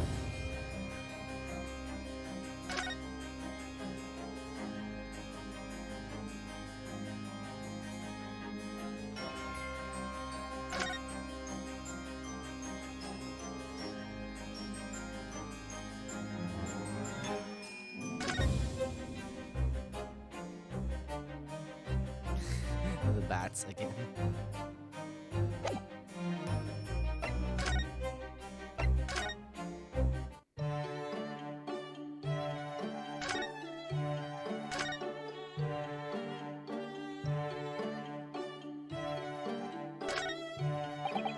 Ah, yes, Mr. Sholmes's faithful musical companion. Wasn't this violin made by somebody famous? Yes, it's a Stradivarius. I'm afraid you'd have to save up for 100 years before you could afford one, Renu. If I were to save up for 100 years, I wouldn't choose to buy a violin, personally. Oh? What would you buy then? I really have no idea. I think I'll have to do it so I can find out. Still can't believe you confused it for a viola. It's so funny. Freaking shelves. Books, papers, scientific implements. These shelves are stuffed to the gunnels. Miss Susata wouldn't be able to help herself if she were here. She can't stand a mess. Susie might not be able to stand a mess, but she wouldn't dare touch those shelves. Oh? Why not? Everything's an intricate balance. Hurley spends ages on it. If you were to touch even one thing, the whole lot would come tumbling down.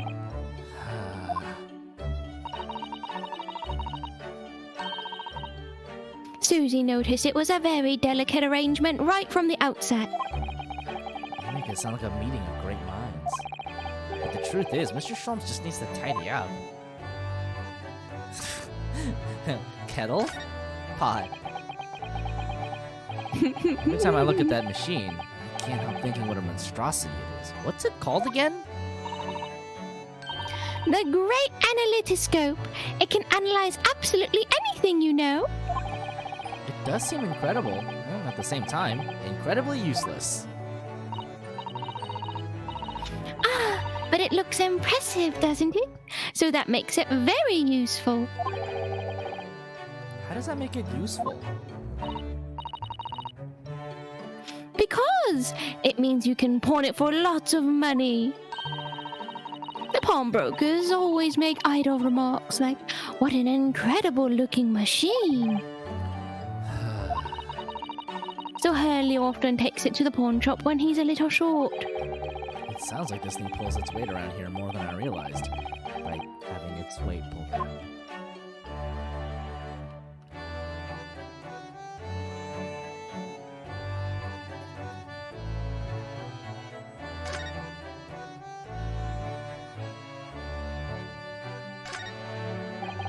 I do love a good fire in the colder months.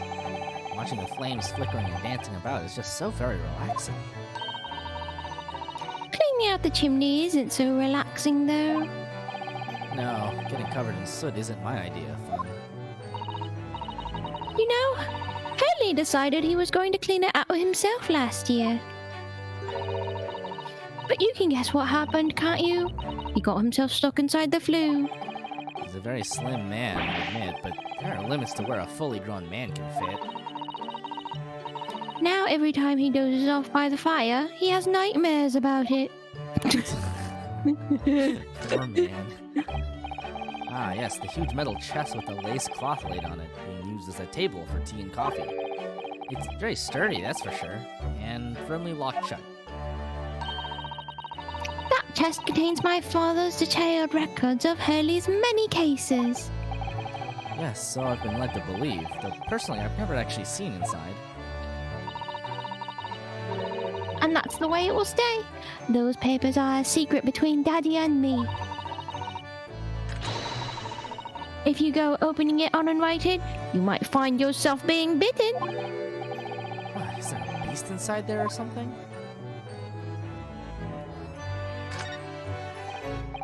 Ah, all these different pieces of evidence from cases that Mr. Sholmes have solved are very interesting.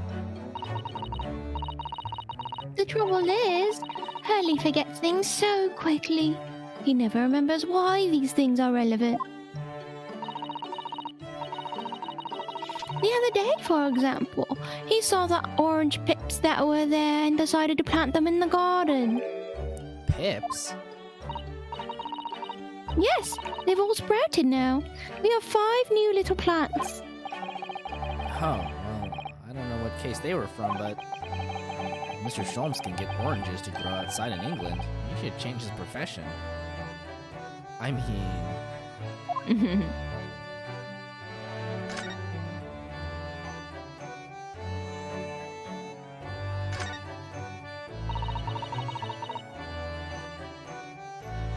I can type with my eyes shut, you know. I can believe it. When the deadline's approaching, you sound like a Gatling gun. That reminds me of a dream I had the other day. It was such a funny one. It woke me, actually. I was typing for a whole hour in the pitch black, but I didn't make a single mistake. Damn, that's incredible. But then, when it got light, I found that there wasn't any paper in the machine. Oh, that's sad. Oh. Now I wonder if I'd actually been typing at all. I think you might have just fallen asleep on the job.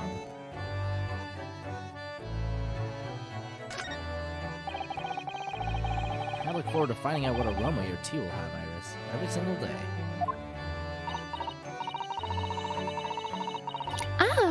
Well, I infuse a different concoction of herbs from the garden every time, so it's never the same twice. When you call it a concoction, it sounds more like a science experiment than something for tea time. Oh yes! That's because different blends can have very different properties.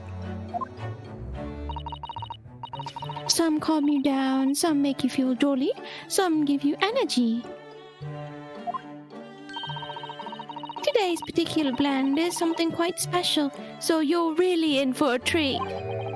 That sounds ominous.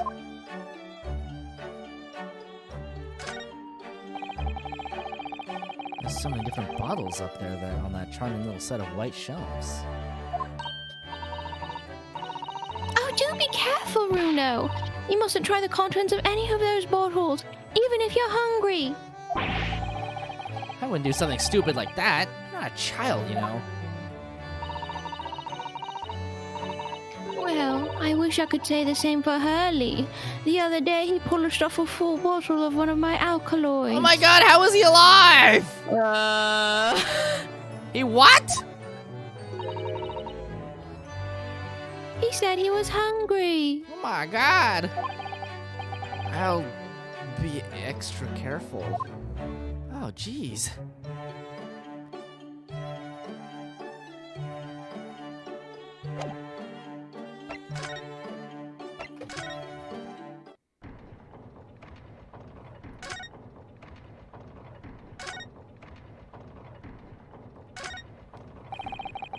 You couldn't read all these books even if you were reincarnated 3 times over, as a bookworm. So much reading material. I'm very envious. I've really been running out of things to read recently. That's because you read so fast. Perhaps little by little I could swap some of the books here with some of my own from home. I don't see why not. No one would notice, or at least I wouldn't, even if I was reincarnated 3 times over as a librarian. Reincarnated as a bookworm, you say? Write that down. Write that down. Oh, I've just had a great idea. What is it? We could hide inside these suits of armor and spy on the Fob Watchmaster to see what he's really like. I don't have much interest in what Lord Strongheart is really like, though. Oh, please. It would be fun.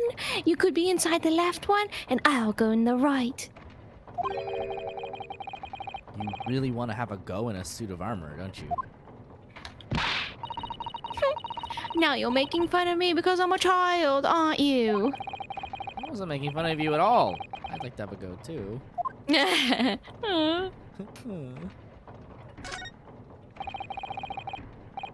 The Lord Chief Justice's desk. When you look at that, there's no mistaking Lord Strongheart's authority, is there? But the light from that window behind is far too bright. It would be very bad for the eyes. I hadn't thought of that. There are no curtains, that's for sure. What's more important, having a desk with an air of authority or having eyes that work? Oh my god, that's such a way to put it. Well, if you put it that way. I can't say that I ever considered it. After all, the office barely has any light to speak of. And I haven't really seen my desk in a while. The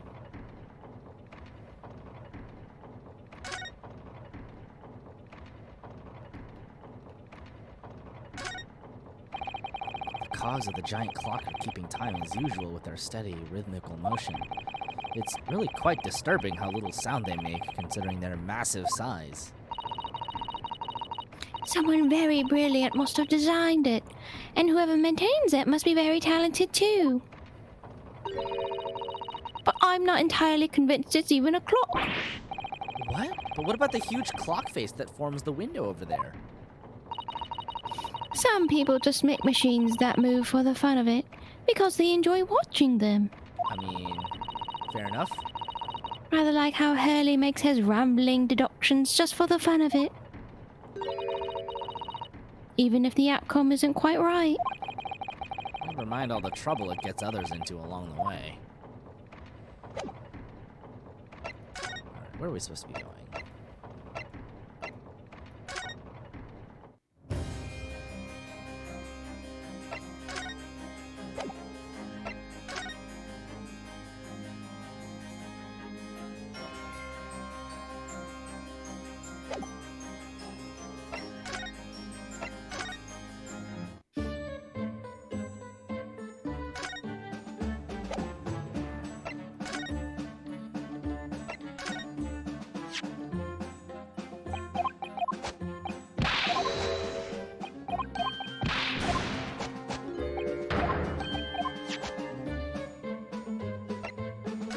Let us represent you! Ah!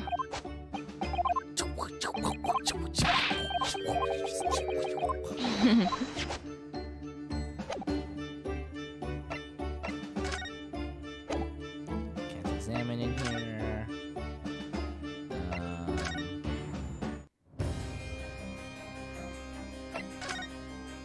Maybe try presenting this again?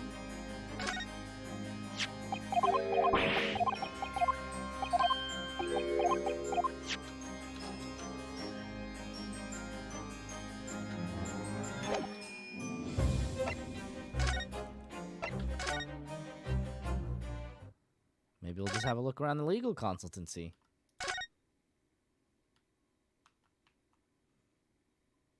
What is this?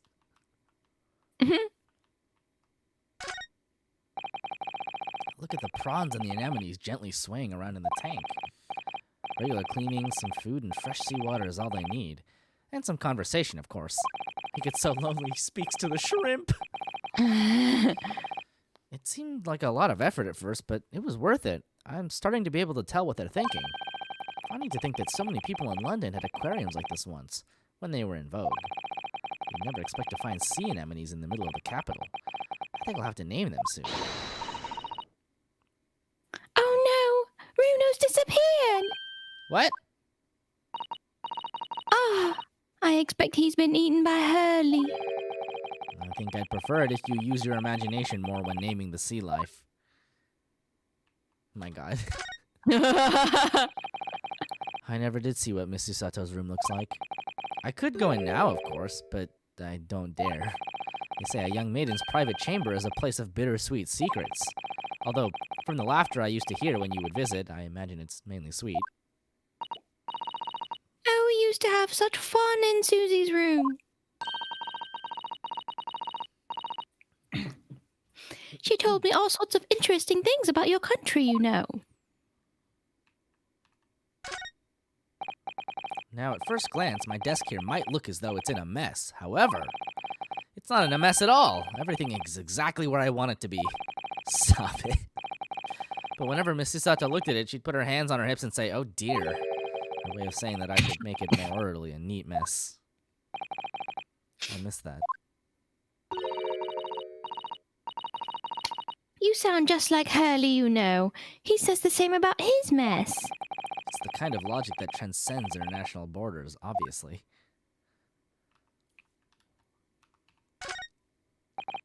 Ah, yes, the Daruma doll I brought with me from Japan. I was intended to color in the other eye once I'd become a fully fledged lawyer, but it's still winking at me, like it's trying to say, I can wait, take as long as you need. Or maybe not. I'll just have to keep on doing the best I can, I suppose. I could color it in for you, Runo. Just that one eye, is it? No, it needs to be done with a bit of ceremony, Iris. It's not just a toy for coloring in, you know.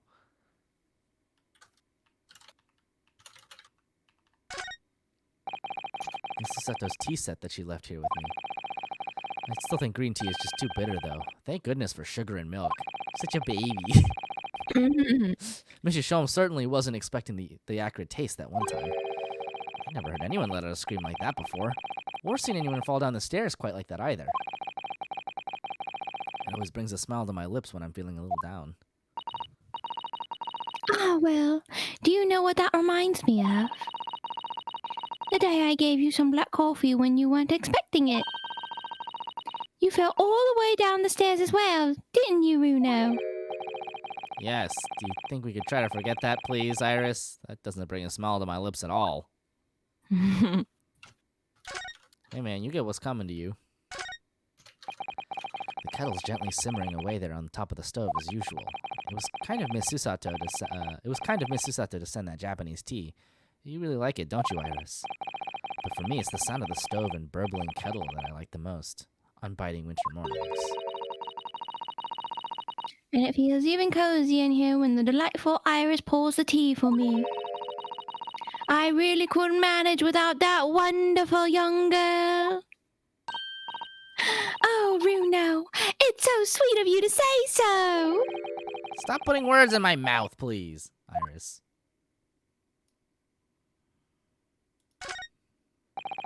The office spade. Now that Miss Susato's gone, the shovelers aren't represented to correct me. Maybe I'll have to do it myself. That's not a spade, Mr. Naruhodo. It's a shovel. Ah, so you're a spader, are you, Runo? What, you want to battle it out? All right, I'm not going to argue with a native English speaker who has some kind of gun. Wise decision, Mr. Naruhodo. Where the heck are we supposed to go? What's going on? Huh?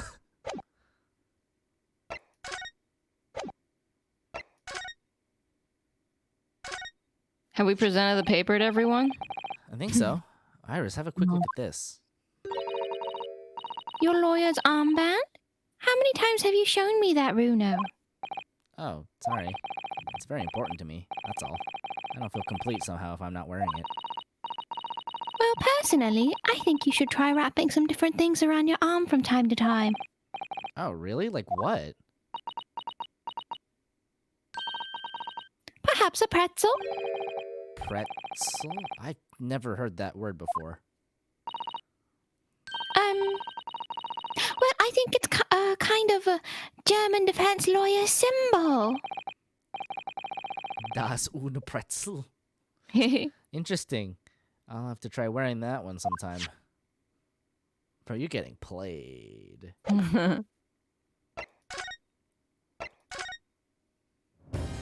Maybe we didn't present it to him. I feel like we did. Oh my god, we're stupid. I'm stupid. Lord Van Zeeks, about the article in this paper. Yes. It seems there was a reporter nearby when that little skirmish took place. I had no idea I'd been photographed. It was careless of me. It looks as though it was taken after the people who attacked you had run away, though. Rest assured, the police have already apprehended every last one of them. But there's someone else fighting alongside you, it seems. And I think it's the same man who's sitting over there as we speak, isn't it? As I mentioned already, he's my apprentice. Perhaps you could tell us a little more about him? Oh, baby, here we go. Not yet. He's in my tutelage to become a prosecutor. So you could say he's my apprentice, I suppose. Ah, like you are to Hurley then, Reno. Wait. I don't remember taking an apprenticeship with a great detective. He's currently compiling a report about last night's attack. Looks like he's wearing some kind of mask. On Lord Strongheart's orders. Nobody knows the man's face, or indeed his identity. Not even you? But why would you agree to take on such a clearly suspicious individual? Lord Strongheart's orders again. He's not one for meaningless flurries. There will be a good reason for his actions. I hope you're right.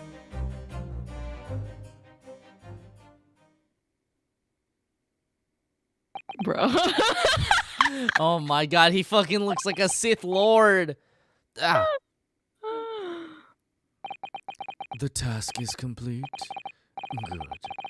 In that case, you can collate all the briefs.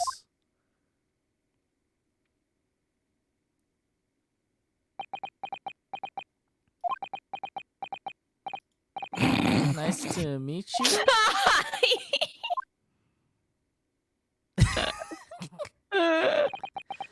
Back to work again.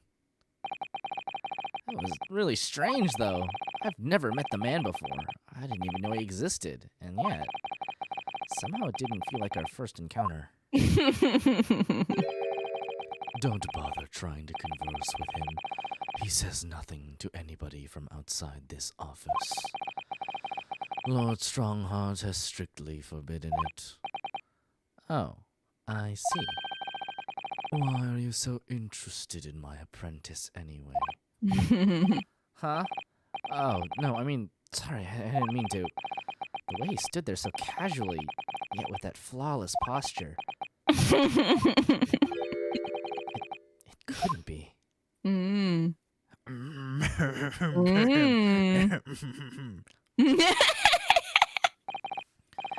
Ah, yes, there's something I've been meaning to ask you. Oh? What's that? That Nipponese man, is he faring well? Sorry? The one arrested twice in succession 6 months ago, with the stoop, and the mustache, and the jitters.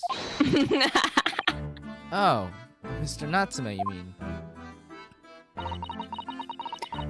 I'm not sure he'd be very pleased to find out you identified him from that list, Renu. He's fine, thank you. In fact, I received a letter from him by international post only the other day. I see.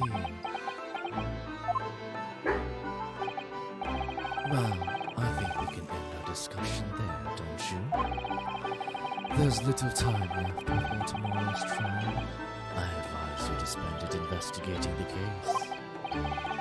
Yes, thank you for the advice, and for the conversation. I can't believe he's asking after Sasaki-san, after our Nipponese.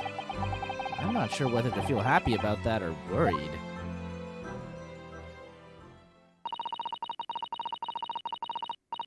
I never imagined that Mr. Reaper would be friends with a mad scientist, did you? That's a tenner for the books.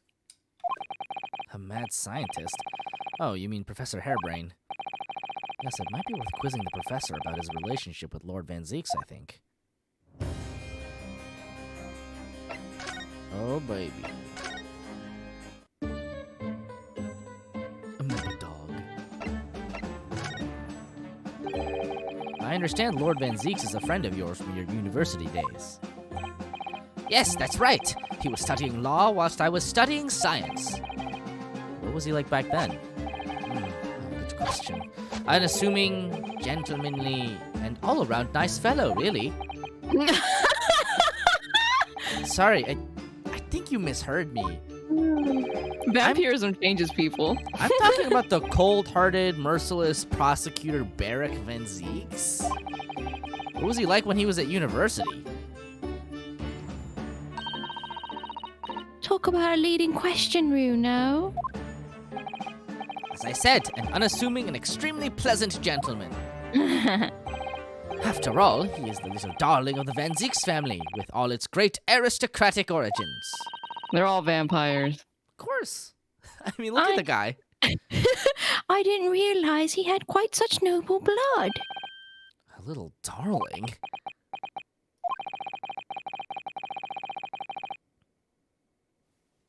It was a bit of a shock when I came back to Britain and learned what he'd become. The Reaper of the Bailey, no less. Yes, that's right. I did hear, though, that there was a very big event in his life that completely changed him after graduation. Really? What sort of event?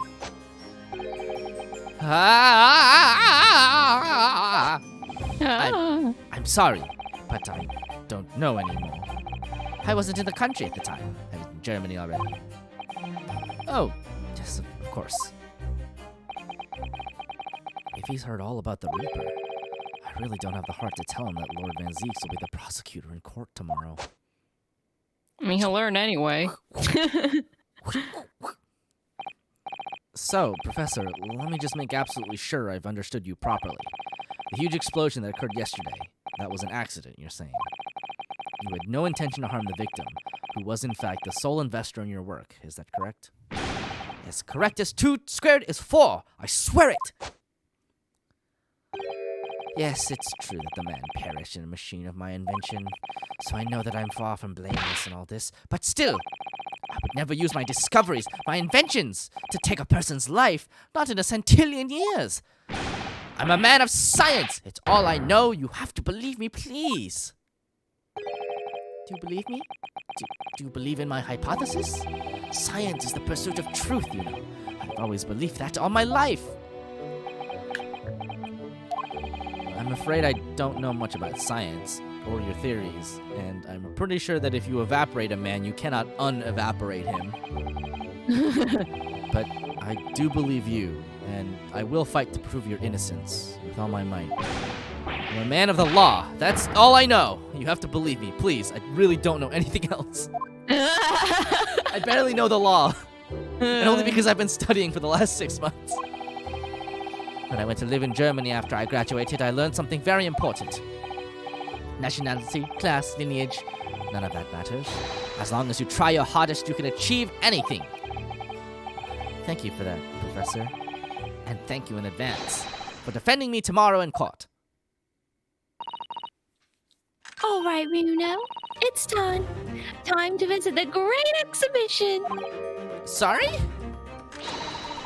Well, that's where the incident happened, isn't it? Yes, I suppose that's true. Oh, time to investigate at last. Oh, baby.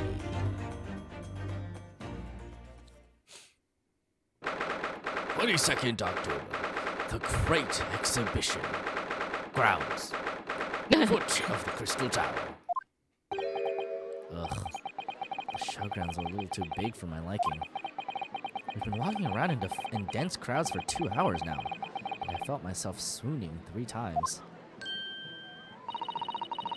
There are a lot of people, aren't there? I've almost been trodden on 3 times, too. Be careful, won't you, Iris? Don't let go of my hand. We finally made it through the throngs, though, by the look of it. Here we are, underneath the public experimentation stage where the explosion happened yesterday.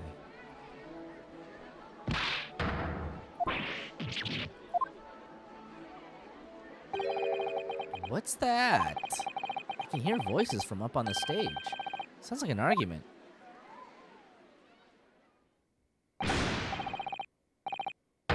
Right, I've had it with you this time.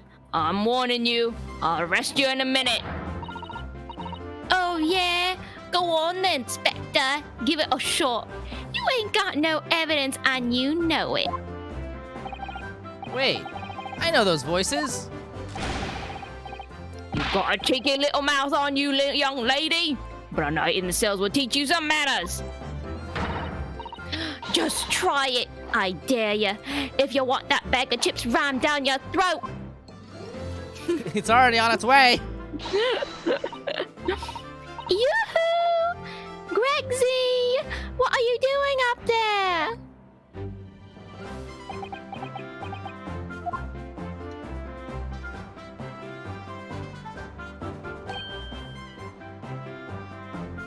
Oh! Ah! It's you! Here, you're here! Your ladyship! How are you, your ladyship? I do hope you're well, your ladyship. Does that make her 3 times a lady? That's true. I'm not well at all. It's far too busy everywhere. I wanted to ride in a balloon, but there was a 3-hour queue.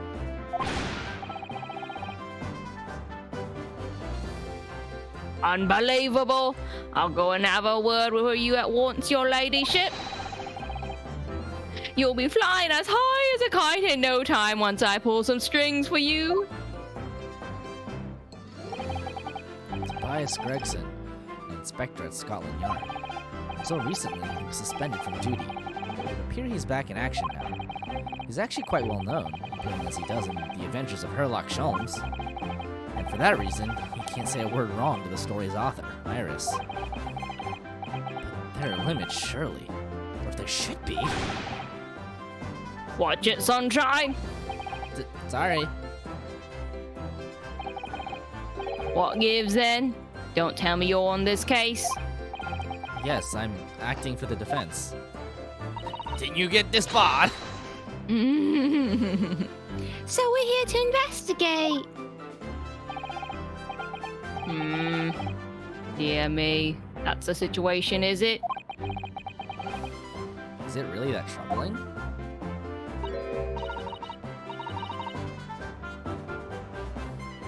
Tisk, a measly 5 bob? Is that all you got? You're a lawyer, ain't ya? You could stand to carry a bit more copper around in your pockets, Mr. Nara-Odo. Hey, I'll have you know, I have been unemployed for the last 6 months. You have more money than we do, What? Jenny. Hey, that's my last bit of spending money, that is. Oh, jeez. You can have it back, but I'll have to charge you for all the bother. 3 bob. This is Gina Lestrade, a pickpocket, or diver, born and bred in the East End of London. In the case that led to my own suspension 6 months ago, This is the young girl I was defending in court.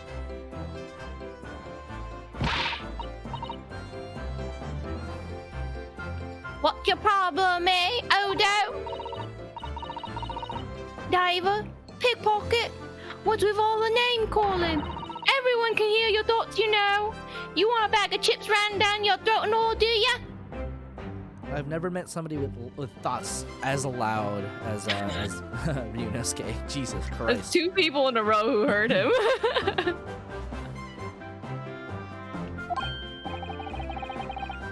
I thought you were proud to be a diver, Gina.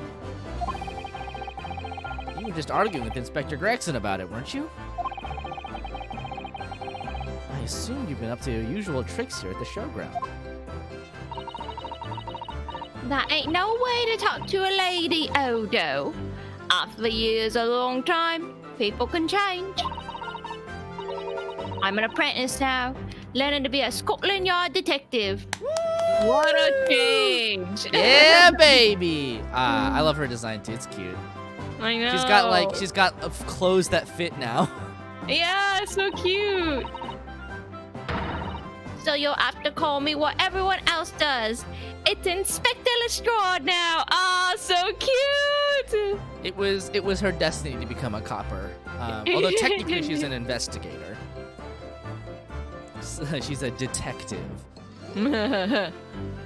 She went through she basically went through the literal Emma Sky art. Like she actually dresses kind of like Emma Sky. Inspector? That badge is homemade, surely. The inspector part isn't entirely accurate. No one calls her that. She was a Holmes reference this whole time? Yes, she was. Yeah.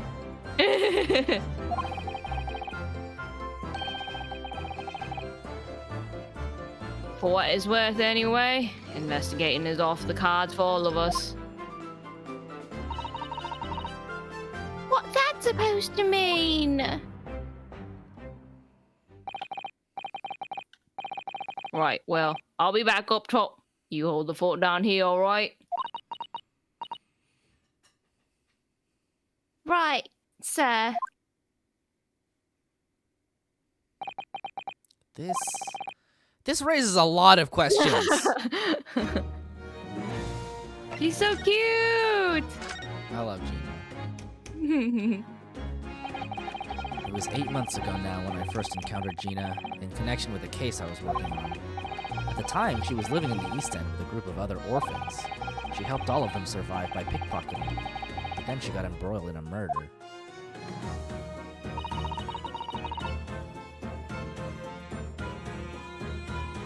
I had a lot of time to think in prison. I realized I couldn't go on like I was. The diving weren't working out. Oh, I'm so pleased to hear it, Ginny. Well done.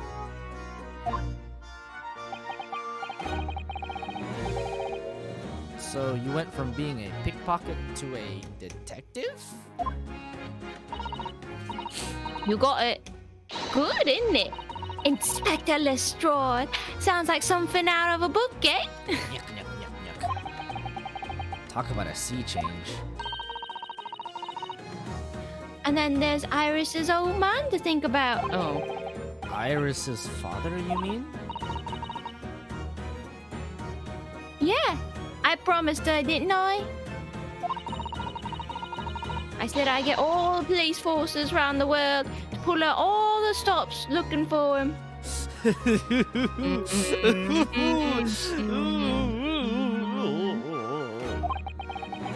Just a small promise then. Nothing serious.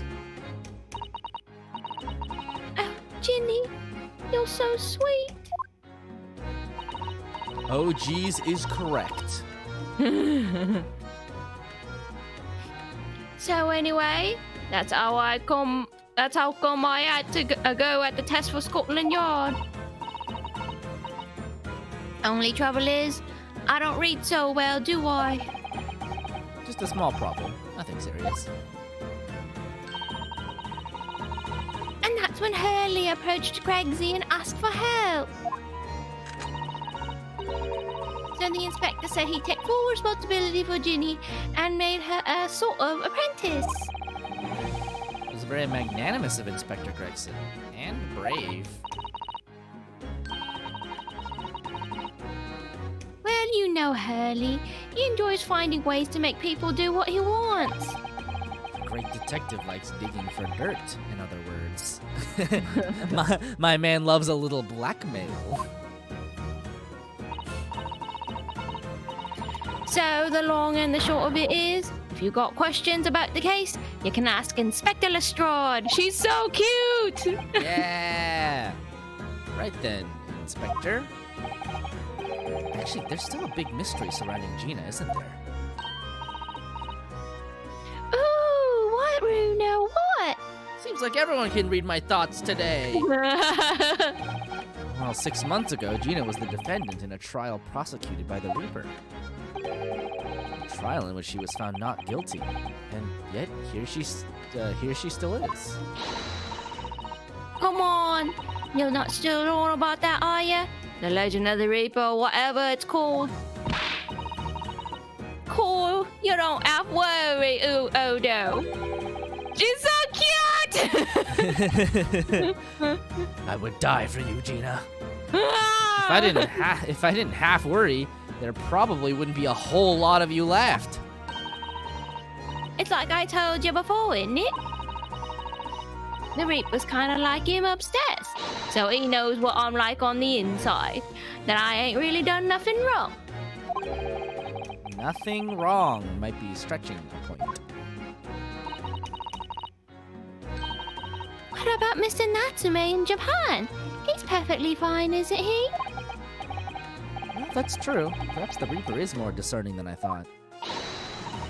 Exactly. So I ain't worried. I'm totally fine.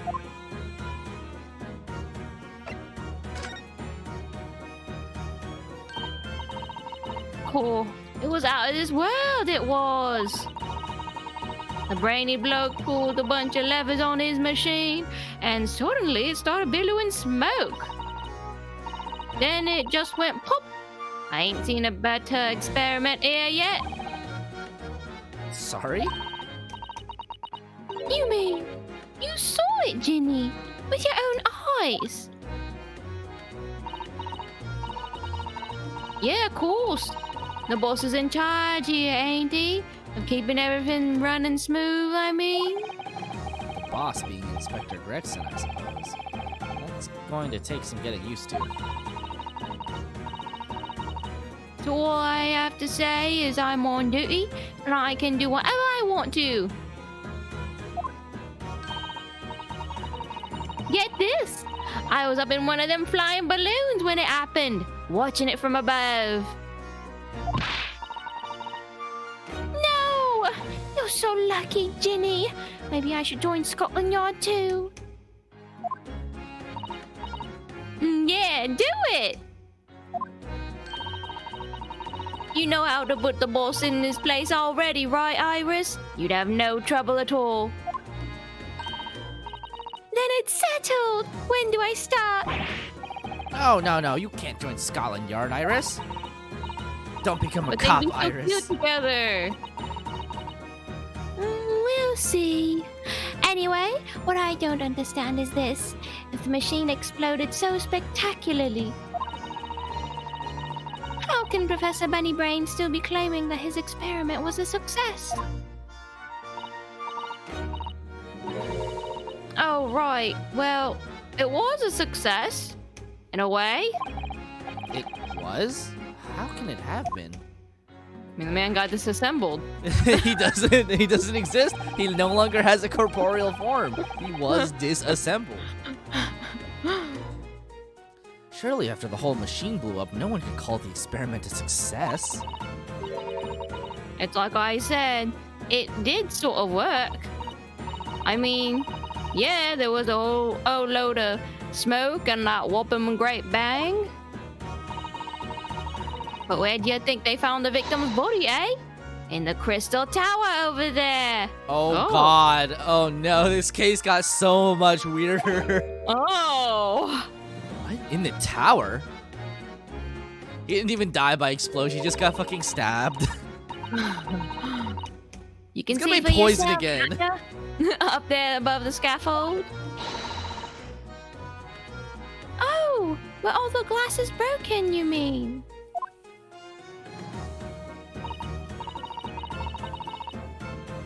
Yeah, the cage what the victim got in to start with really did get beamed through the air or whatever and landed all the way over there. So, you see, it did kind of work, didn't it? What? I don't believe it. I mean, I don't get the ins and outs of it, but anything's possible, right? With science.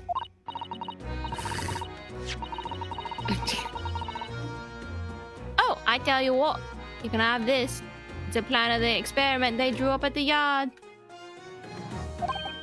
Are you sure? Yeah, go on.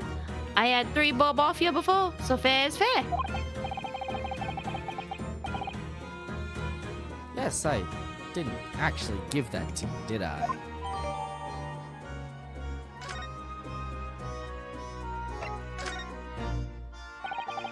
Something Inspector Gregson said before seemed a little strange.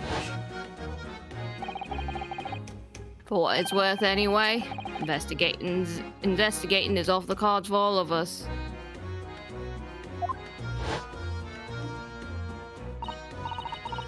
Yes, naughty old Gregsy ran off after that without explaining himself. All right, that. The boss said no one's allowed to investigate that weird machine what blew up yesterday.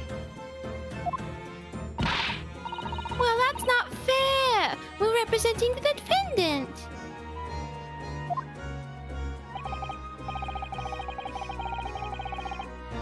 In that case, could you at least tell us what you've learned from your investigations?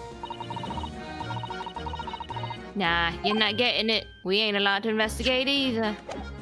Yeah, this is gonna be a fucking wild case. Why? What did the boss call them again?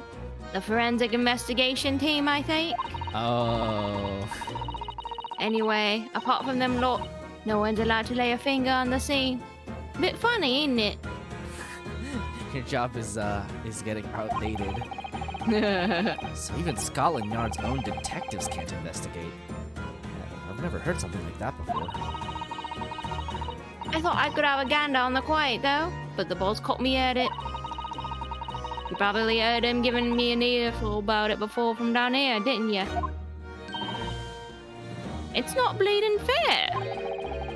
I think you were giving him as much of an earful back, as I remember it. Yeah, well, sometimes I think it's all them chips what make him so stubborn. You say something to him, Odo. Go on. See if you can get through to him. He's up on the platform above us, is he? Where the machine exploded is? We can try, can't we, Renu? Gregsy will listen to us. Sounds like a threat.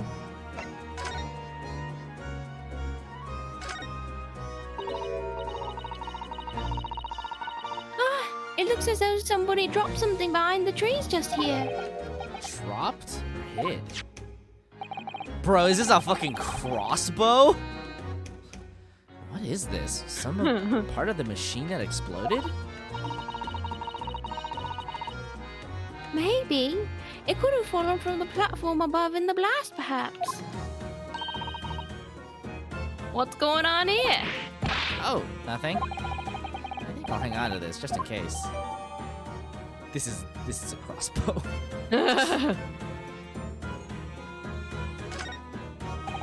For some reason, the ground is damaged in this spot. Look.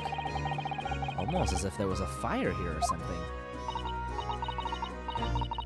Yes, if you look closely, there's some scattered ash and burnt embers, too. Well, I suppose there was a big explosion just above here. People probably wouldn't bat an eyelid at a small fire like this would have been. I'm not sure we English are quite that laid back, Renu.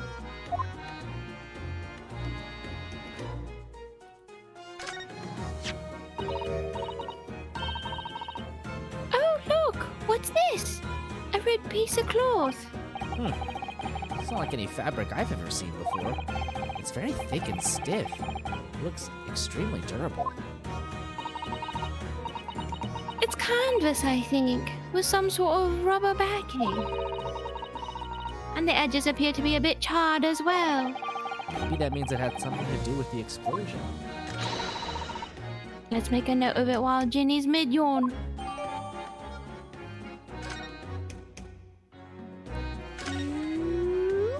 The Crystal Tower. It's certainly an apt name. It was built to be the focal point of the exhibition. It definitely is, being so tall and with all that glass. I can't imagine a building like this ever being erected in Japan. Well, just you wait, sir. There are lots of exhibits inside the tower as well, apparently. Of course, there's an observation deck, but there's also an art gallery, a zoo, and a museum. But I heard you have to queue for 3 hours just to get through the doors. Well, at the moment, the shattered glass from the failed experiment may well be the biggest draw. And thanks to that accident, the whole tower is shut. Suddenly, it's not the Crystal Tower anymore, but the Crystal Glass Shower. Apparently everyone's taking to the skies now to look down on the disaster area from above instead. But there's a 3-hour queue to go up in a balloon now. Londoners must be very patient people.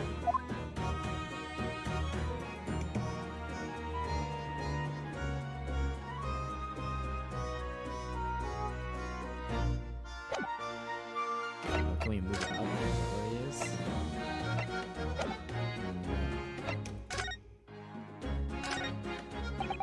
These stairs obviously lead to the stage above. We should go up there and investigate the exact spot where the experiment was being conducted. Alright, here we go. Oh my god. 22nd October, the Great Exhibition Grounds, Experimentation Stage. So, that's it, is it? The machine that blew up? Oh, it must have been a magnificent explosion. And I've seen my fair share. You've seen things like this before, you mean? Of course.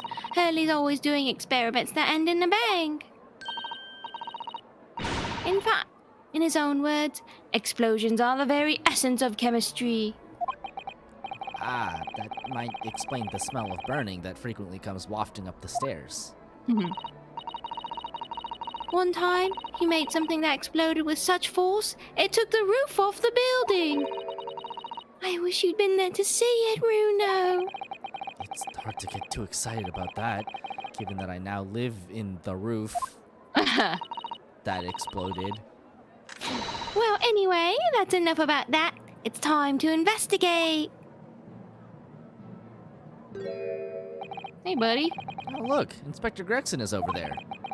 He seems to be deep in thought about something, whilst eyeing up the machine carefully. I wouldn't want to be anywhere near this thing. He just looks confused to me. Honestly, me too, bud. It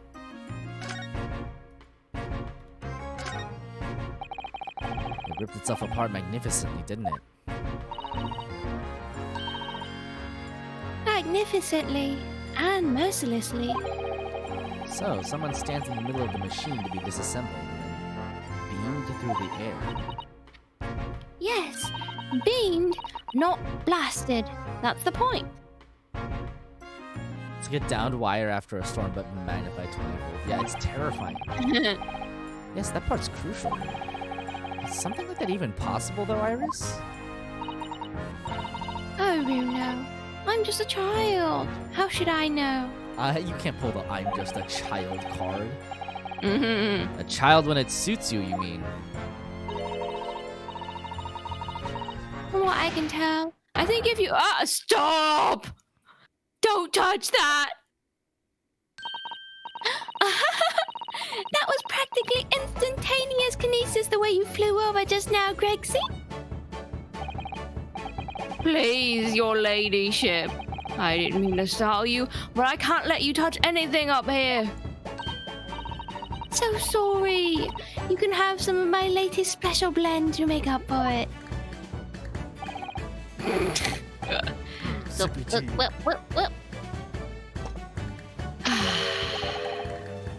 Wonderful. This stuff really is wonderful. It's just like old times, this is.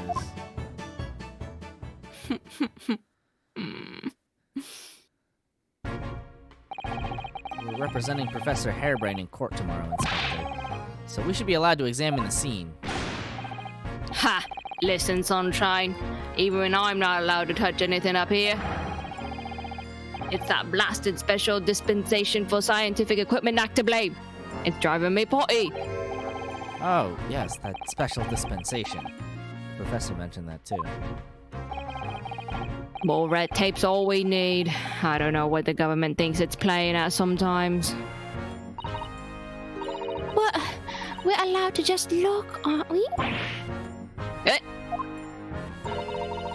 Surely that's all right, isn't it, Grexy? Conflict. Course, your ladyship. Anything you say, your ladyship. But please don't get your dainty hands dirty, will you? Don't worry. We wouldn't dream of touching anything, would we, Renu? She really knows how to get what she wants.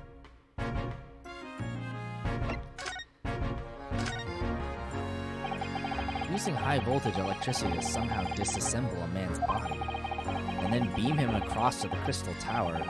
It's an extraordinary thing to attempt, especially in public. Yeah.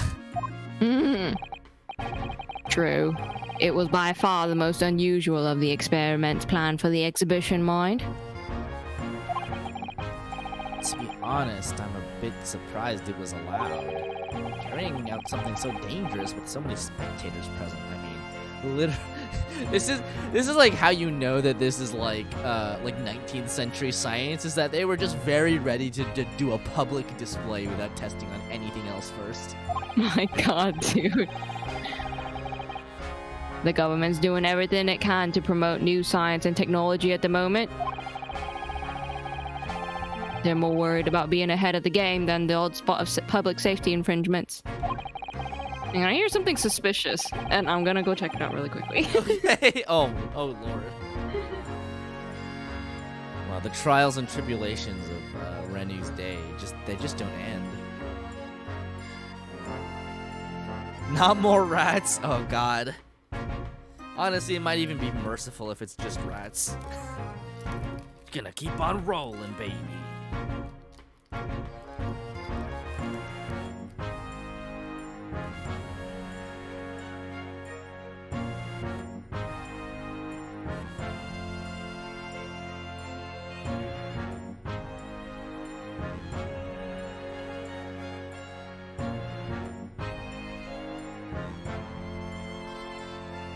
You went from listening to describe the concept on the podcast. Oh my God, you. Yeah, you're really just going on the like Renu misery train. It's an even longer saga. Yeah. Speaking of, I really should edit the next episode for release tomorrow after the stream is over. So theoretically, if I manage to muster the energy to do that tonight, so an episode will go out tomorrow, and then the proper episode for this month should go out properly on the next Sunday, and then I think we should be caught up at that point. Okay. Clover found a piece of plastic, and she knew she wasn't supposed to have it because she dropped it as soon as I came in. It's a weekly seasonal podcast. Yeah, that's it is what it is. But yeah, Philip does that exact same thing. There's things that he definitely knows he's not supposed to have. So if you catch him doing it, he might stop. Yeah. It kind of depends though, because sometimes he will. if he has something in his mouth, this is the worst thing. If he has something in his mouth that he's not supposed to have, he'll just try to swallow it. He's so stupid. My God, dude. It fits your weird attention span, so you can't complain. I mean, honestly, like it kind of same, but like, but I can't say that because I'm the one who produces the podcast. But literally, that's like how I consume media. Like, for oftentimes for manga, I'll just wait a couple of weeks to a couple of months and then just catch up on everything all at once. Yes, swallow. Philip has I don't.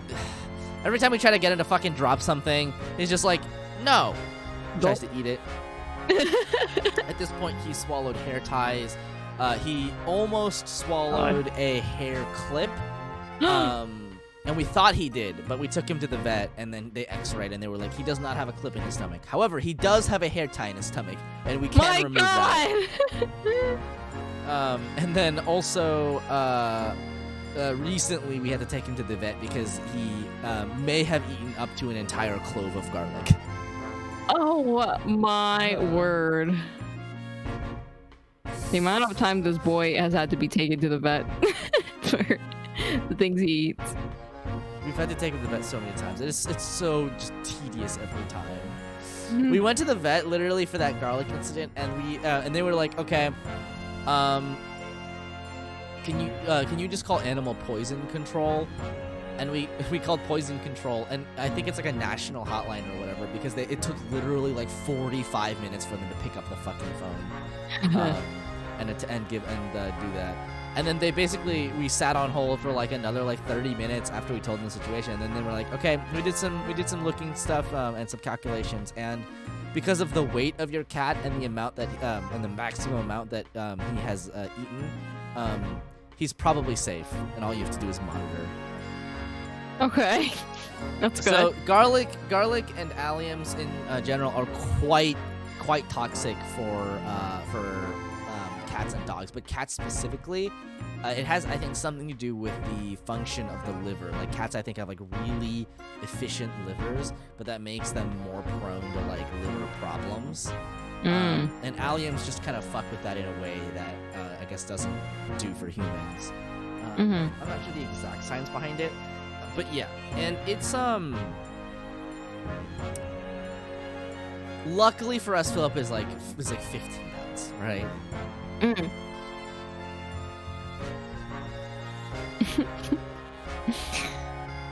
Alright. If they can be the first to develop some new technology, it makes Gabitten more powerful in the future, you see? Yeah, he tried to munch on some grass, resulting in us bringing him back inside. Is he not supposed to eat grass? Well, no, because he keeps trying to eat grass, and then he eats so much grass that he throws up. I mean, our cats do too. Yeah, I'm just like, Philip, why are you doing this? And we literally got him. We literally got him cat grass, and it grows like crazy, and he fucking munches on it like crazy. He's like a goddamn cow. He's like, and he's still like, whenever we let him outside, he's still just like, I only want to eat grass. Bill just wants to eat in general. Oh, cats. Cats. My fucking nightmare cat. I love him, but he's so much sometimes. Next evolution of touching grass and eating it. It's true. We are actually getting another cat in August. Whoa! We're getting we are basically adopting Gwen's mom's cat. Because they're moving to Texas, so so they can't take the cat with them because she's like on the older side. So they basically want her to go to a nice home. So we're like, let us take her, and luckily she's looking like a normal animal, right? She's not like a disaster. Well, that's sweet. You guys are getting another cat. Yeah. Her name is Cookie. She's like Cookie! She's like 11, 12, or somewhere thereabouts. So she's an old lady. But, pretty old, yeah. I'm really looking forward to A normal animal? Yeah, wonderful. an animal that doesn't cause disasters? If Gwen's mom wants a cat when they come to Texas, we have many to to choose from. Our cat's normally less dumb than Philip. Yes. Philip is like exceptionally no thoughts, head empty. All orange cats share in singular brain cell. Most cats are not as like, okay, like in general cats are kind of like assholes, like they're kind of you know, it's hard to train them to do anything, even if you spritz them every time you see them doing something wrong. They'll just do it when you're not looking, right? Yeah. A lot of times they'll just knock shit off of counters and stuff. But like for the most part, cats aren't as like prone to getting into trouble as Philip is. Yeah, he refuses to collect the things all the time. He's like, I don't want this.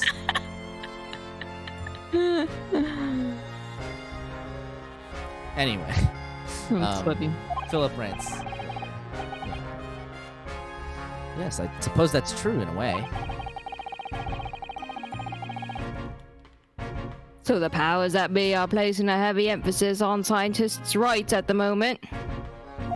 I like my head empty, thank you very much. What sort of rights? They're making it so that any theories the brains have remain their legal property, as it were. Right through developing it into a practical idea, and even going into production. Which is the infuriating reason us couples aren't allowed to touch this crime scene. Because the new Highfalutin Special Dispensation for Scientific Equipment Act forbids it. Ah, I see now. The only people with permission to investigate here are from some brand new department at the yard. Oh, I'm so excited because this means we're probably gonna get characters. Show me the forensic investigators. The Forensic Investigation Team, it's called. We've been relegated to keeping guard. Forensic investigation team. Any old fool can see that this heap of scrap metal was a sham to begin with. I mean, he makes a good point. But just because it says scientific equipment on the paperwork, we can't do a flaming thing with it. Poor Gregsy. He's very het up, isn't he? Scientist child's ancestor, that's what I'm thinking, right? Emma Sky. Remind me again, what's this new legal act that means we're not allowed to touch the scene here? Are you having at me, sunshine? It's the Special Dispensation for Scientific Equipment Act. Yes. I think Hurley mentioned that recently, with a real twinkle in his eyes, as I remember. Oh yeah, that reminds me. So after this game, we will be tackling the Professor Layton crossover game, and then we'll probably do the Miles Edgeworth games. Ah. Edgy. I'm sure he did, your ladyship. I'm sure he did. Passed especially for this great exhibition it was. All scientists have to do is present their ideas or inventions to some suits in the civil service.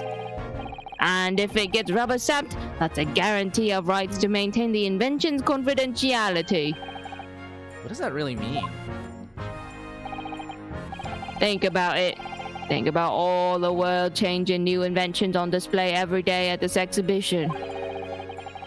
Although a good half of them are a load of cobblers, if you ask me. Put forward by shammers like yourself. Hey! Thanks for that. Oh, I love how absurd some of the inventions here are. It's all so fun. It might be fun to you, but a member of the force has to be present at every single demonstration. Can you imagine, eh? Hang science, that's what I say. Oh, I don't think so. That sounds like my dream job. You'd soon think otherwise after spending a day guarding all these shammers' bogus contraptions. But if they're all bogus, how can anyone hope to demonstrate them? There'd be no point.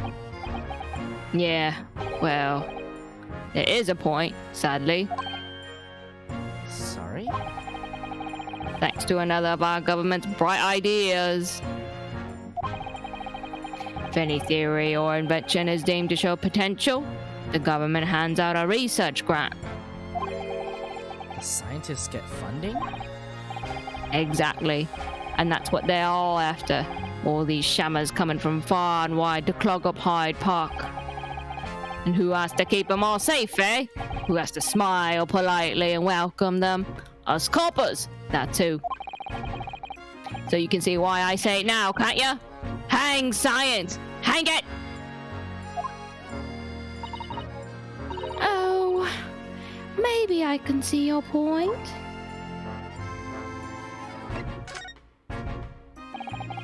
Apparently, Professor Hairbrain lives and works in Germany now, conducting his research. That's right. Came back to Britain especially for the Great Exhibition, as I understand it. Probably after one of the government's research grants.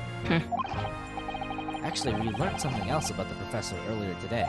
About his time in further education. It turns out he was at university with someone we both know.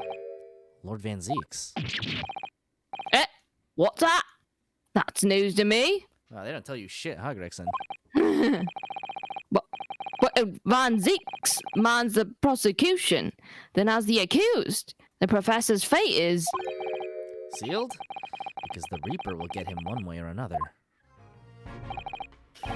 Blimey, that man's beyond me. I don't know what goes on in that head of his. Talking of Van Zeeks, this morning's paper ran the story of him being attacked. Read that. Oh, yes, but Mr. Reaper is completely fine. Nothing to worry about. Yes, right. I'm glad to hear it. Still, the Reaper, huh? How long's that business gonna keep up, I wonder? The victim of this case, the investor, Mr. Asman, he was another of the Reaper's victims, or so I heard.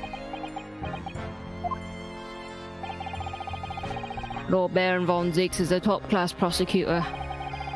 But even he can't always push the right verdict through. Sometimes justice can't win. Yes, I've heard about jurors being bribed and evidence being falsified. And that's how the notion of the Reaper of the Bailey came about, isn't it?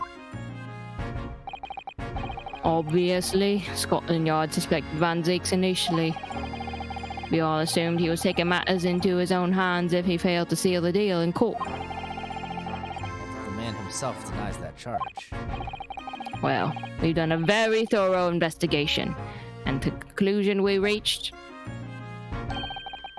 is that Lord Van Zeeks is in no way related to the deaths of those people outside the courtroom. There's no question in my mind. I'd stake my reputation on it, I would. But if that's true, then how do you explain it? All those defendants couldn't have just coincidentally died if nobody killed them. I know that. What? I can't explain it. It's a mystery after all, isn't it? That's the whole point of the Reaper. Professor Hairbrain mentioned something else. He said that at university, Lord Van Zeeks was a totally different person, easygoing and kind. You what? He said that it was after they both graduated that something happened to change them. Do you have any idea what it was? No clue. Really? Look, I've got my hands full watching over this frustrating crime scene. Why don't you go make a nuisance of yourself elsewhere, eh?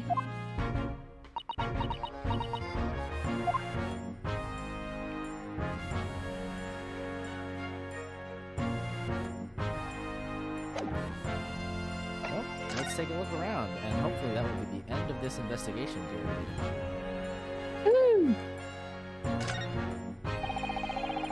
Considering how badly damaged everything is, Professor Hairbrain was lucky to escape unscathed, I'd say. We should have a good look around the machine while we can, I think. Touch anything and I'll make sure I kill you before I get strung up myself. You hear? I won't touch a thing, I promise! So please, spare a thought for your digestion. Anyway, Do you really think this machine could actually disassemble people like the professor claims? He asks, looking totally incredulous. Give it a break, sunshine. We were allowed to examine all this bleeding scrap metal. Maybe we could answer that question. But we can't we? Because of the annoying rules, you mean? Exactly. The annoying, obstructive, flaming rules. Oh, look at the base of the machine there. Oh, yes. There's a tool of some kind poking through the wire mesh. It's a screwdriver, I think. Hmm? Oh, isn't it a lovely one? The handle is in the shape of a capital letter A. It is? Oh, yes, you're right. What's the matter with you? Don't touch anything, I said! Touch anything and I'll make sure I kill you before I get strung up myself, I said! Yes, I understand. Sorry. I only touched it a teeny weeny bit. But Grexy, I'm very curious about this screwdriver. Really very, very curious.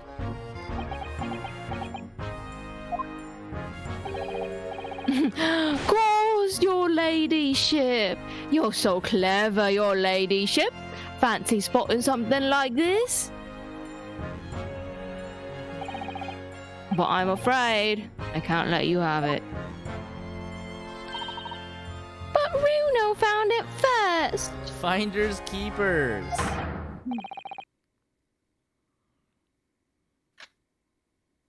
I assure you, I'll investigate it thoroughly.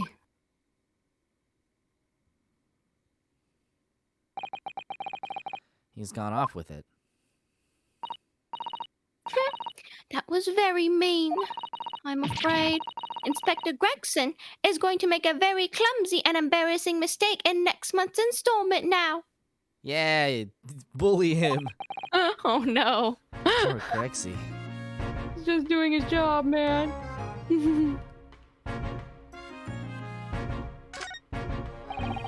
There are all sorts of strange buildings here in the Great Exhibition Grounds, aren't there? I seem to remember something similar being exhibited in Japan one time. Oh, in your country, Renu? I do wish I could go and see it. I'd present a particularly steely samurai with a present of one of Hurley's stories I'd written especially, Yuck, yuck, yuck, yuck. and see if I couldn't get Hurley into a jam against some Batitsu master ninjas. You might not find as many of those sorts of people around as you think.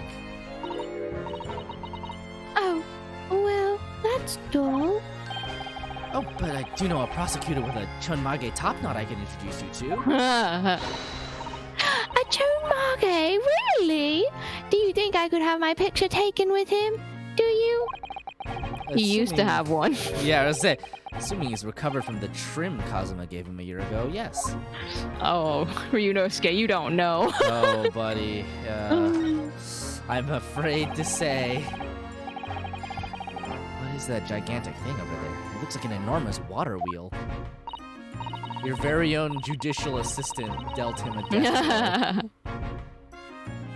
Oh, that's a Ferris wheel. There'll be people riding inside those little cabins you can see. Why? Well, they rotate nice and slowly, so it's a wonderful way to see the surrounding scenery.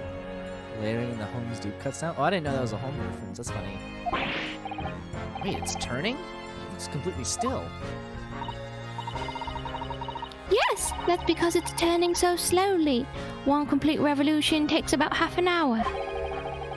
If you were mad enough to go in one, it would be more fun to whiz around fast, don't you think? I feel as though you might have just invented a new sort of ride there, Renu. Oh. Now we see Ryunosuke Naruhodo, inventor of the roller coaster. The truth come out. Oh, there's a up. That amazing horn-shaped devices pointing towards the crystal tower. I suppose once people are disassembled by the machine, they're shot out of that thing to wherever they're going. I don't think it was supposed to shoot anything, Runo. It was set up to beam people to the crystal tower where they'd be reconstructed in their original form. Patsitsu is a real martial art that was practiced at the time, but Holmes mentioned to know it. Oh, that's wild. Well, I don't like the look of it. If it was as amazing as it looks, the accident wouldn't have happened in the first place, of course. I suppose that's true, yes. But nothing ever goes according to plan, does it? That's why you don't test it on real people! So those are people carrying balloons, dangling silently in the skies over London. I always thought the day would come when humans would discover how to fly. Is his justification for the Reichenbach fault? Oh! But I never imagined it would involve them being suspended from colorful floating Tamari handballs.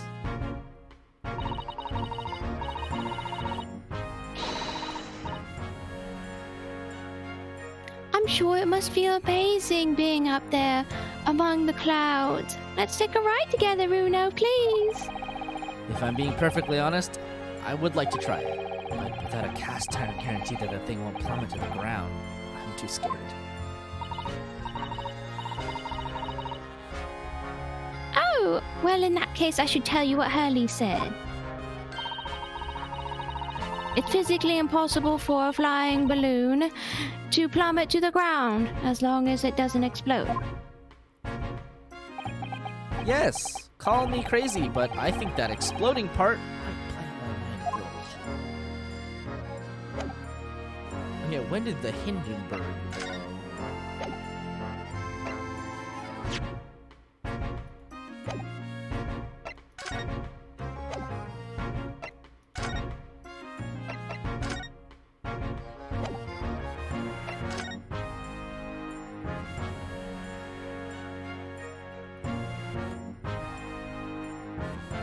Is there nothing on this that we can analyze?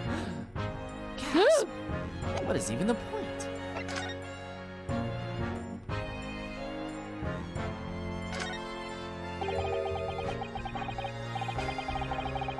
Looks like layers of thick canvas with a thick rubber lining of sorts. I've never seen anything like it before.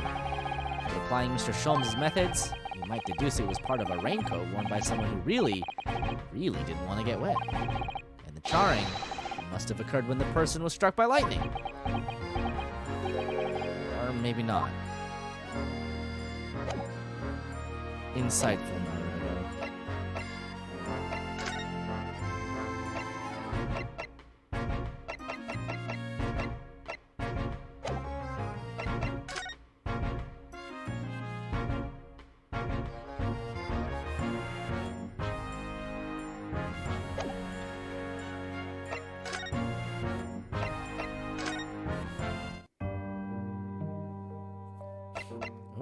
He's not here anymore.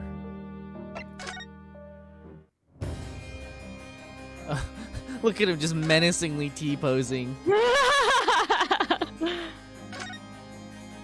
Oh, your apprentice is gone.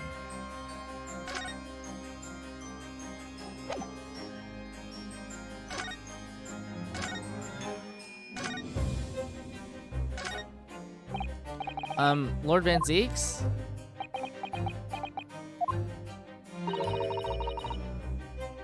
I think he's ignoring you, Runo.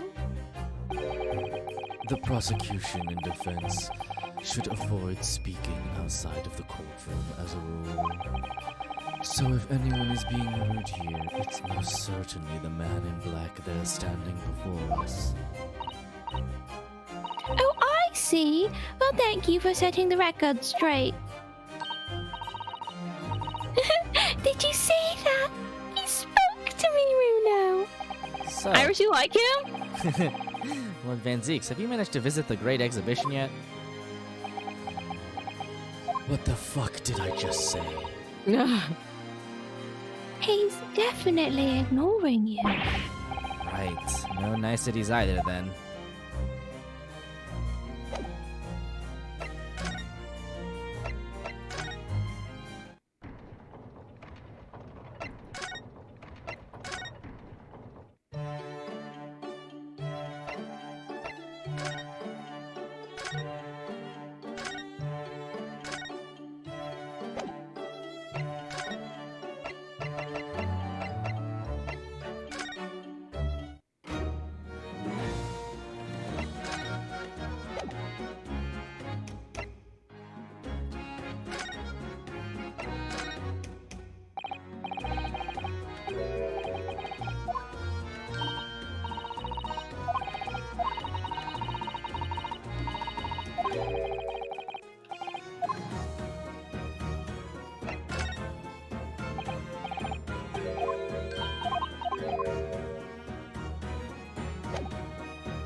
else we can examine around here?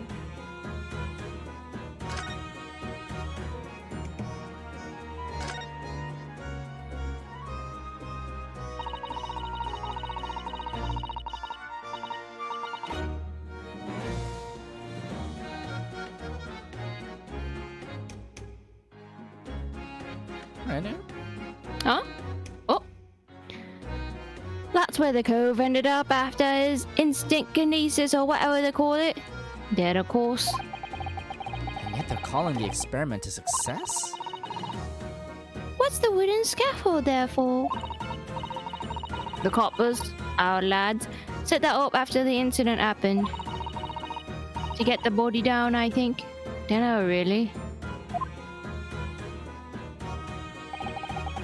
Didn't you help to erect the scaffold then? Nah, lookout duty's more my thing.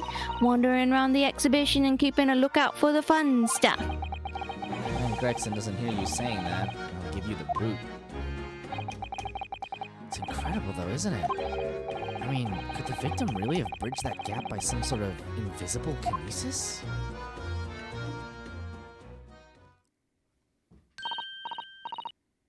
Runo, listen! What? What is it? I've been thinking. Hurley might know something, mind he? About what?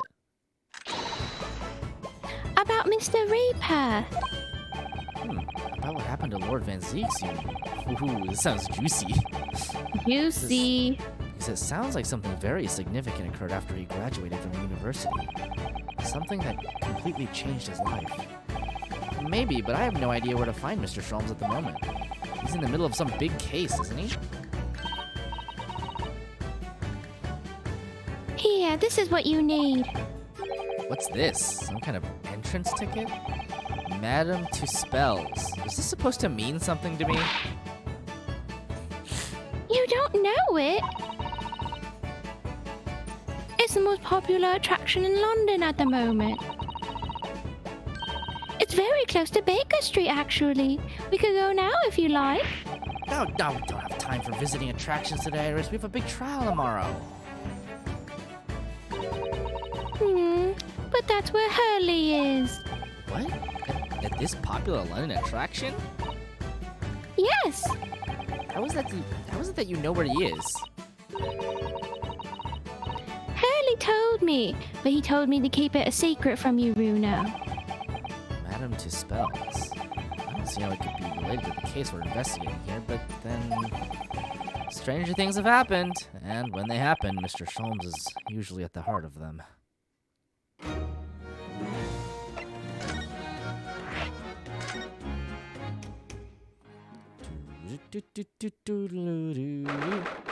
"22nd October. Madam to Spells, Museum of Waxworks." Oh my.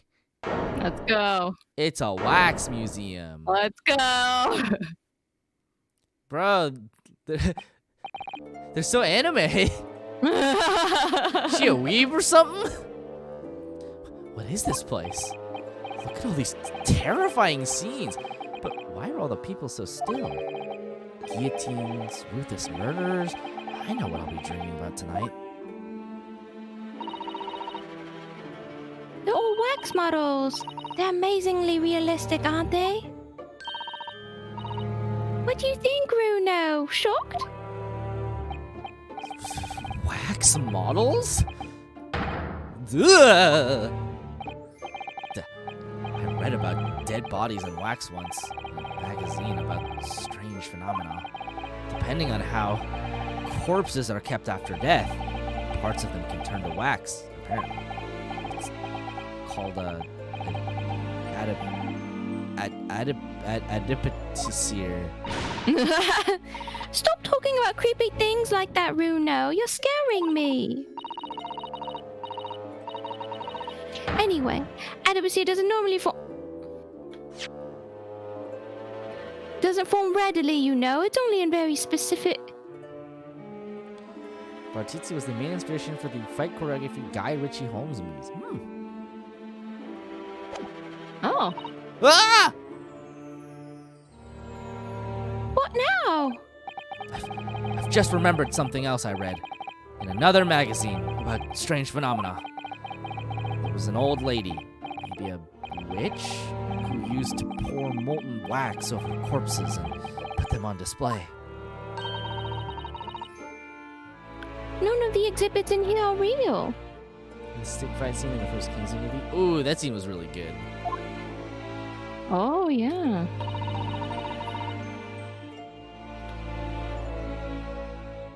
They're all entirely man-made replicas.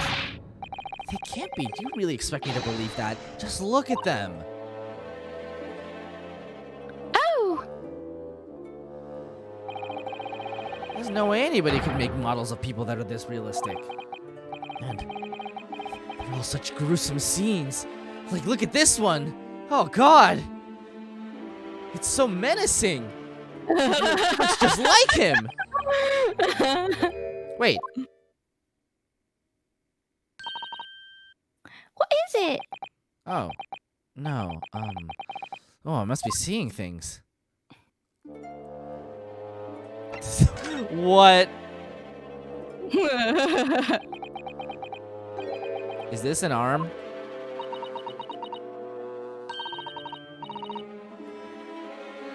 It looks like an arm, doesn't it? Maybe one of the waxwork models has fallen over? You don't think it could be the work of one of the mass murderers in here, do you think? Who knows? Stop scaring me! Is it a wax arm or a real one?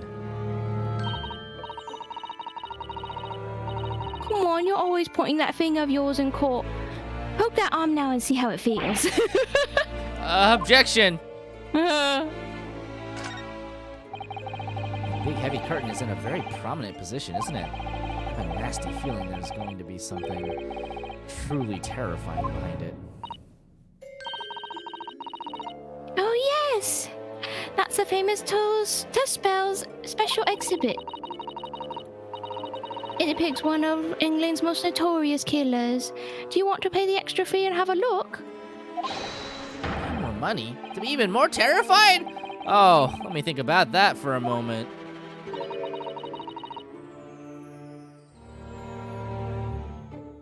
It was only a suggestion. My goodness. Is this some infamous murderer? Yes, called Jane the Ripper. All her victims were young women.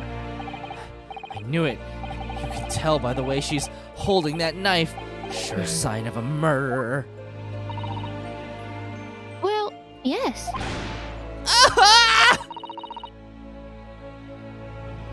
What's the matter, Reno? I've worked it out. I know what she's doing. She's trying to fill that bathtub with blood so she can have a soak in her victim's gore. Not according to the information about the exhibit on the little board here. Yeah, that's a different English lady. It doesn't mention anything about the bathtub.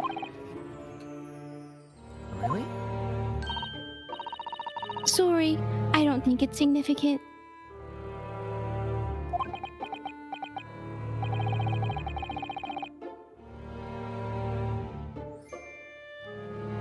I had to look this up, and isn't it kind of this is extremely fucked. Like, Elizabeth Bathory was the person who bathed in like young women's blood. Fucking Bath is in her name. It's meant to be. I still think it has to be there for a reason. All right, man. It's the great detective, Mr. Herlock Sholmes. Mr. Sholmes has his own wax statue in here. Really? Why?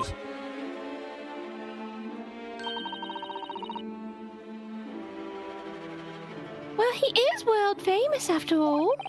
It's an uncanny resemblance, isn't it? Makes my skin crawl to look at it. Ugh. I know. But look, Bruno, you can belly and he doesn't move a muscle. You can't go around kicking the exhibits, Iris! Wait.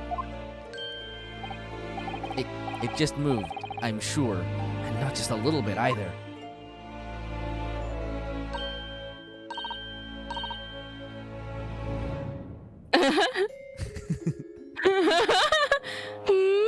Really? Did it? And look closely. There are beads of sweat on the face of this waxwork model.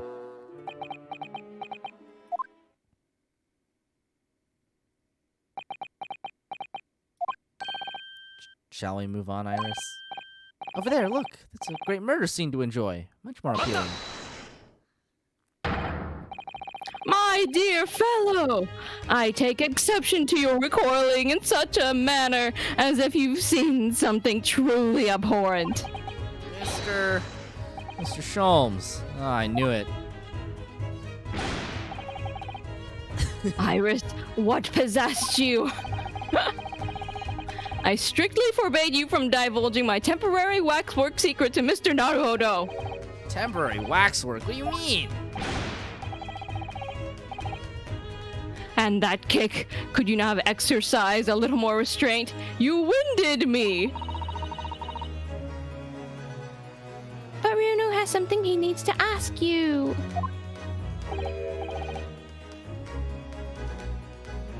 Ah, a question? And I thought you'd probably be getting bored too. So here we are. Well, I can't deny that your timing was impeccable. A mere 2 minutes more being stationary like that. And my great brain, upon which all my success has been built, would have turned to wax. Thank goodness we arrived in time. Indeed. In many ways, the pair of you just saved the world from an unimaginable loss. Oh, Hurley, you do like to talk nonsense, don't you? He could know something, it's true, about Lord Van Zeeks and what happened in the past to change him. Oh, I forgot that's why we're here.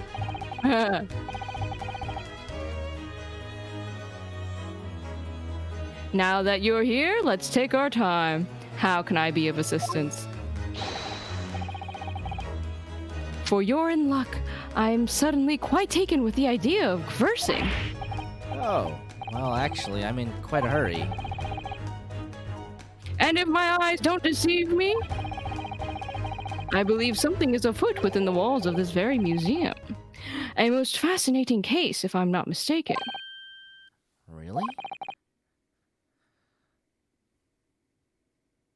Moreover, I have a strong suspicion that it is related to the matter about which you've come to me now. But how could it be? We shall speak again presently, my dear fellow. But for now, I must return to my work and pose as a wax statue. What? Back to being a temporary waxwork exhibit? There he goes. He's doing it. He's doing it. He's a wax sculpture. All right. Let's save here, and then we can save the rest of the investigation for next time. I'm sure there's not that much left, but but it's been going on for a bit, so we will leave it here, and we will see you next time. Woo! Woo! Thanks for coming, everybody. Pew! Pew, pew, pew, pew, pew, pew, pew, pew. Yeah, now it's time to go edit podcast and make some lemonade. Oh, I probably won't be here for next stream. Oh, Next really? week. For next week? Okay. I guess you'll have to wait 2 weeks to find out the secret of Barrack Von Zeeks. Makes the mystery tastier. The suspense. Yeah. I'm sorry, Sean. Grumble, grumble, grumble. I'll be out of town. Oh well. Have fun. Thank you. I'll tell Soupy and you guys all about it when I get back. Can't wait. All right. Wait. Goodbye. Bye. Good night.